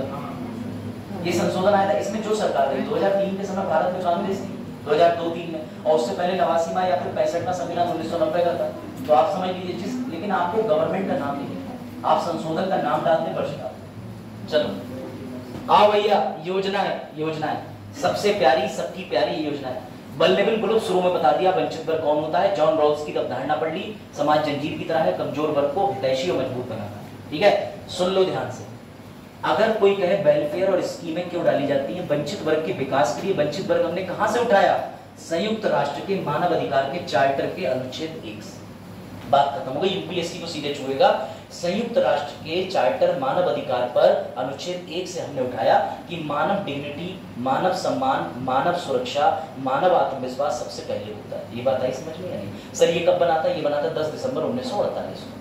इसी के बनने के बाद हमारे यहाँ मानव अधिकार आयोग का कंसेप्ट आया, जिसे लाते लाते 50 साल हो गए, और हमने बिल्डिंग तैयार करी मानव अधिकार आयोग की 1993 कानून बनाकर। चलिए अब आ जाइए वापस से, इस पे नहीं आना, सीधे सीधे विशाखा मामला भी है। वंचित वर्ग के उत्थान के लिए इनकी कहानी 30 सेकंड में सुनाता हूँ। भवानी देवी गांव में बाल विवाह का विरोध कर रही थी, ये काम करती थी। जब ये अपने कार्यस्थल पर पहुंची, होता है गांव में छोटा मोटा काम, किसी के जैसे मोमबत्ती इस तरीके कोई कारखाने, तो जब ये वहां पर अपने कार्यालय में काम कर रही थी जाकर के, तो हुआ ये कि इनका बलात्कार किया 5 लोगों ने, और उसके बाद में इसी अवस्था में छोड़ दिया। जब इन्होंने उस बलात्कार का विरोध करा, मुकदमा दर्ज कराया, तो न्यायालय जज बोला कि देखिए इस पे आम बलात्कार की तो धाराएं लग जाएंगी, लेकिन हमारे पास ऐसा कोई कानूनी नहीं, हाथ खड़े कर दिए, जिसमें कुछ अलग सजा का प्रावधान हो जब किसी महिला कर्मचारी के साथ कार्यस्थल पर बलात्कार किया जाए। क्यों? क्योंकि वो अपनी मर्जी से वहां कार्यस्थल पे जा रही है, और जबकि रेप के अंदर बहुत सी ऐसी चीजें होती हैं कि महिला की कंसेंट और नो कंसेंट भी देखी जाती है। तो इस बारे में न्यायालय ने हल्की धाराएं लगाई और ये 5 कैदी छूट गए। तो ये भारत सरकार की विधि को लेकर विफलता थी। भवानी देवी ने हार नहीं मानी, ये लड़ी, और इनका सुप्रीम कोर्ट में केस चैलेंज हुआ 1997 में, जो आज भी लैंडमार्क है, जिसे कहते हैं Vishakha versus state of Rajasthan. और तब सुप्रीम कोर्ट ने राज्यों को गाइडलाइन जारी करी कि जो भी कार्यस्थल में महिला काम कर रही है उसके शोषण के विरुद्ध ऐसे कानून बनाओ। तो बेटा सलाम ऐसी लेडीज को, भवानी देवी, समझ रहे हो? अगर लेडीज आ जाए अपने स्तर पर, और वो अगर आ जाए पक्के बदो गवर्नमेंट की भाड़ में, इसलिए मैं कहता हूँ भैया लेडीज को तो नमन है। 9 दिन महिलाओं के होते हैं, कभी तुमने सुना है नवदेवता? अरे सुना है ना तुमने, 9 नवरात्रि माता का दिन चलता है, नवदेवता का दिन चलता है, बोले ना सब देवता भ्रष्ट है, माताओं के दिन समझ बिल्कुल वही है जो आप कह रहे हैं प्रोटेक्शन, जो आप कह रहे हैं बिल्कुल ठीक कह रहे हैं, protection of sexual harassment at work. हाँ प्रिवेंशन, बिल्कुल सही, प्रिवेंशन जो इन्होंने कहा इस बात से मैं बिल्कुल सहमत हूँ। पॉश एक्ट की जो ये बात कर रहे हैं वही एक्ट बना था। तो बेटा ये वल्नरेबल ग्रुप के बारे में हो गया, ये भी छोड़ो, अब सीधे योजनाओं का एक तो चर्चा कर लेते हैं। हाँ ये किसी ने योजना पढ़ी है भैया ये वाली ड्रोन की उड़ान योजना? क्या है? किसके? SHG, very good. क्या होते हैं? स्वयं सहायता समूह, सेल्फ हेल्प ग्रुप। 4 महिलाएं गांव की किसी की बुराई करने की जगह कभी कभी अच्छा भी सोच लेती हैं। अरे वो फलानी के घर में बड़ा दिक्कत चल रही है, चलो एक काम करते हैं, एक छोटा समूह बना लेते हैं। बीसी सुना? बीसी गांव में उठाते हैं बीसी। तो वो एक समूह बना लेती हैं और समूह में कहती हैं आओ बहनें पैसे डालें, और सब पैसे डालने के बाद एक चिट्ठी उछालेंगे, जिसके नंबर पे निकल आया उसको पैसा दे देंगे, वो पैसे का प्रयोग करेगा, कुछ समय बाद में दोबारा निकालेंगे बीसी, जिससे जिसको सबसे ज्यादा जरूरत होगी वो बीसी उठा लेगा। उसमें कुछ % पैसा भी होता है, इतना इतना देना पड़ता है, लेकिन ये सेल्फ हेल्प ग्रुप का एक काम है। ऐसे ही कुछ महिलाएं गाँव के अंदर एक ग्रुप बनाती है कि हमारे पति शराब पी के मारत है, सब औरतें इकट्ठी होगी, बोली ग्रुप बना लो, अब आज से उन्हें उल्टा छोड़ेंगे। तो बेटा ये भी सेल्फ हेल्प ग्रुप है, ये भी सेल्फ हेल्प ग्रुप है, जब महिलाएं एक साथ किसी भी काम से सामाजिक या आर्थिक चीजों को लेके आ जाए। अच्छा कोऑपरेटिव सोसाइटी भिन्न होता है, उसमें उत्पाद जरूरी होता है, अमूल खाते हो अमूल का मक्खन, ये सहकारी समिति है, कोऑपरेटिव सोसाइटी है, इसमें रजिस्ट्रेशन भी होता है, सरकार फंडिंग भी देती है, लेकिन अब सरकार ऐसे स्वयं सहायता समूह के लिए योजनाएं लाई है। तो बेटा मेरा सबसे पहला प्रश्न है, ये योजना शुभारंभ कब हुआ? 23 नवंबर 2023 के अंदर, कभी मत भूलना। अब सबसे बड़ा प्रश्न की योजना आप लेके क्यों आए? कोई बताएगा किस जिले से योजना शुरू हुई? अगर बता दिया तो मान जाऊंगा, बिना मोबाइल का प्रयोग करे बताने का प्रयास करें। और ये है क्या योजना ये भी बताऊंगा जल्दी जल्दी। ड्रोन की उड़ान योजना किस राज्य से प्रारंभ की गई और किस राज्य के किस शहर से प्रारंभ की गई? तमिलनाडु नहीं है, तुक्के तो सही मारो मित्र, मोदी जी तमिलनाडु जाके घोषणा दे रहे हैं। हाँ। अरे बेटा संघमित्र मौर्य का नाम सुने हो? हाँ सर मौर्य वंशज में मतलब जा रहे बेटा, बदायूं के अंदर सांसद थी, बदायूं से शुरू करी गई है 2023 में, लिख लो ये योजना केंद्र की बदायूं में फीता काट के शुरुआत करी गई। जितने भी कलेक्टर हैं उनसे बोल दिया गया कि जो आसपास में 4-5 महिलाएं सेल्फ हेल्प ग्रुप है उनको जोड़ो, और 15,000 महिलाओं को जोड़ के ड्रोन उड़ाना सिखाया गया। क्यों सिखाया गया समझो, इसमें 2 चीजें, एक तो हम तुम्हें पैसा देंगे ताकि तुम ड्रोन बिजनेस को बढ़ावा दो, और दूसरा तुम्हें ट्रेनिंग देंगे। कितनी महिलाओं को? 15,000 को। पॉलिसी दिखा रहा हूं, लिख लेना। संचालन और मरम्मतों के, जैसा सूरज ने कहा, स्वयं सहायता समूह को ही दिया जाएगा, केवल महिलाओं को दिया जाएगा। वापस आ जाऊंगा पे, ये पढ़ लीजिए एक बार, ये पढ़ लीजिए, आपको पूरी नीति क्लियर हो जाएगी, पूरी पॉलिसी क्लियर हो जाएगी, पढ़ लीजिए। नमो ड्रोन दीदी योजना इसी को कहते हैं। इस योजना के तहत महिलाओं को ड्रोन उड़ाने, डेटा विश्लेषण और ड्रोन में रखरखाव की ट्रेनिंग दी जाती है। देख रहे हो, तुम्हारी महिलाएं सिर्फ आदमी पशु नहीं उड़ा देती हैं, ड्रोन भी उड़ा देती हैं। ठीक, ये तो इसके जरिए महिलाओं को कृषि कार्यों में मदद मिलेगी। तो भैया अपना ड्रोन उड़ा के देख लिया, अरे गन्ना अभी हमारा जो है वो बड़ा नहीं हुआ, ले आओ वापस ड्रोन उड़ाएंगे, क्या बात। इसके तहत 10 से 15 गाँव का एक क्लस्टर में ड्रोन दिया जाता है। 10 से 15 गांव की महिलाओं के सेल्फ हेल्प ग्रुप को जोड़ दिया, क्लस्टर माने समूह होता है, एक ड्रोन दे दिया, उसका प्रशिक्षण दे दिया, 15 दिन की ट्रेनिंग दे दी, 15,000 रुपए का महीने में वेतन तय कर दिया। और जो सेल्फ हेल्प ग्रुप के अंदर महिलाएं होंगी उन्हें भैया ड्रोन सखी के नाम से नवाजा जाएगा, ड्रोन सखी के नाम से। समझ गए बात में? बस ये इतना है। इसमें कितनी महिलाओं को प्रशिक्षण दिया जाएगा? 15,000। क्या उद्देश्य है? महिलाएं अपने आप को मुख्य धारा से पिछड़ा ना महसूस करें। इन्होंने व्यापार में तो पैसा लगाने को है नहीं, तो चलो हम इन्हें प्रशिक्षण देते हैं, कौशल देते हैं, अपने ही घर में रहो, वहीं से ड्रोन उठाओ। पर महिलाएं बहुत साथ हैं, मुझे लगता है ड्रोन का प्रयोग जो है वो पड़ोसी की बिटिया कहाँ जा रही है इसके कार्यों के देखी के लिए ज्यादा होगा। ड्रोन उड़ा, फूलवती घर पे गया, वो फलाने की बिटिया, अच्छा मिल गई ड्रोन से रिपोर्ट, 15,000 वेतन का प्रयोग ऐसे। ठीक है, आ जाओ भैया। याद रखिएगा भारत में ड्रोन उड़ाना सबके बस की बात नहीं है। 26 अगस्त 21 को ड्रोन नीति भी भारत में जारी करी गई। सरकारी बिल्डिंग, अब तो पता चला ये आई पलक बरेली ने ड्रोन खरीदा 1.5 लाख का, बोली मैं तो IBRI पे उड़ाऊंगी, बोली मैं तो एयरफोर्स हवाई अड्डे पे उड़ाऊंगी। जैसी उड़ाए टे आवाज आई ड्रोन नीचे, बोली 1.5 लाख रुपए स्वाहा। तुम नहीं उड़ा सकती, वो ऐसी सेंसिटिव जगह है जहां पर भैया कभी अटैक हो सकता है। ऐसे में अपना ड्रोन उड़ाने ले गई थी, और ड्रोन भी कैसा पिंक कलर का है, पंछी बड़ उड़, क्या है गाना है ना, कैसा पंछी उड़ के फिर मस्त है ना गाना। बहुत फायदा है बेटा। उन्होंने क्या कहा, डाटा विश्लेषण, सुविधाएं, डिलीवरी, कंडे दो लटका दिए थैली में, वो जा रहे हैं फूलपति पर, समझ गए? ऐसे करके चीजें सुविधा अप्लाई करना। दूसरी बात, ड्रोन हर जगह इस्तेमाल हो रहा है, तो ऐसे में आपके ड्रोन में कोई दिक्कत आ जाए, मरम्मत कराने उस गांव की ड्रोन सखी के पास चले जाओ, वो आपका ड्रोन ठीक कर देगी। बिल्कुल विकास होगा महिलाओं का। कुछ गवर्नमेंट के पास भी और कृषि कार्यों में भी मदद करता है। सर बेसिकली देखा जाए तो कृषि कार्य में ज्यादा यूज होता है। कृषि कार्य में, हाँ मैं सहमत हूँ। और कुछ और प्रश्न पूछो। हाँ इस बार और चुनौतियां हैं, तो चुनौतियां ये है भैया कि महिला के पति ने, अब महिला के पति गांव में आप जानते हैं शराब पी के आपने तो पड़ा हमें लावट ड्रोन आज हम उड़ाएंगे, उड़ी और ड्रोन, तो भैया घरेलू संबंध खराब है। इसकी भी चुनौतियां यही है कि अभी सिर्फ 15,000 महिलाओं को प्रशिक्षण दिया है, लेकिन उसका इतना आउटपुट नहीं आ रहा है। मतलब जैसे इनकी बात जो है कि कृषि कार्य में तो देख रहे हैं, लेकिन अभी इसके लिए गवर्नमेंट के पास कोई स्ट्रक्चर नहीं है कि हम किस लेवल तक का प्रशिक्षण देंगे, कहाँ लगाएंगे। दूसरी बात ये, भारत की ड्रोन नीति महिलाओं को 15 दिन की ट्रेनिंग में समझा तो दी जा रही, लेकिन उस महिला के द्वारा उसका सफल परीक्षण दूसरी महिला को नहीं दिया जा रहा है, यानी वह महिला दूसरी महिलाओं को नहीं दे रही है। तो ये सारी चीजें हैं, बहुत सी दिक्कतें चल रही हैं। चल ड्रोन नीति भी पढ़ लेना, अपने आप पढ़ लेना, आगे आते हैं। हाँ ये भी बना दिया रुस्तम 2 नामक देसी ड्रोन हमने बना दिया है। सर क्यों?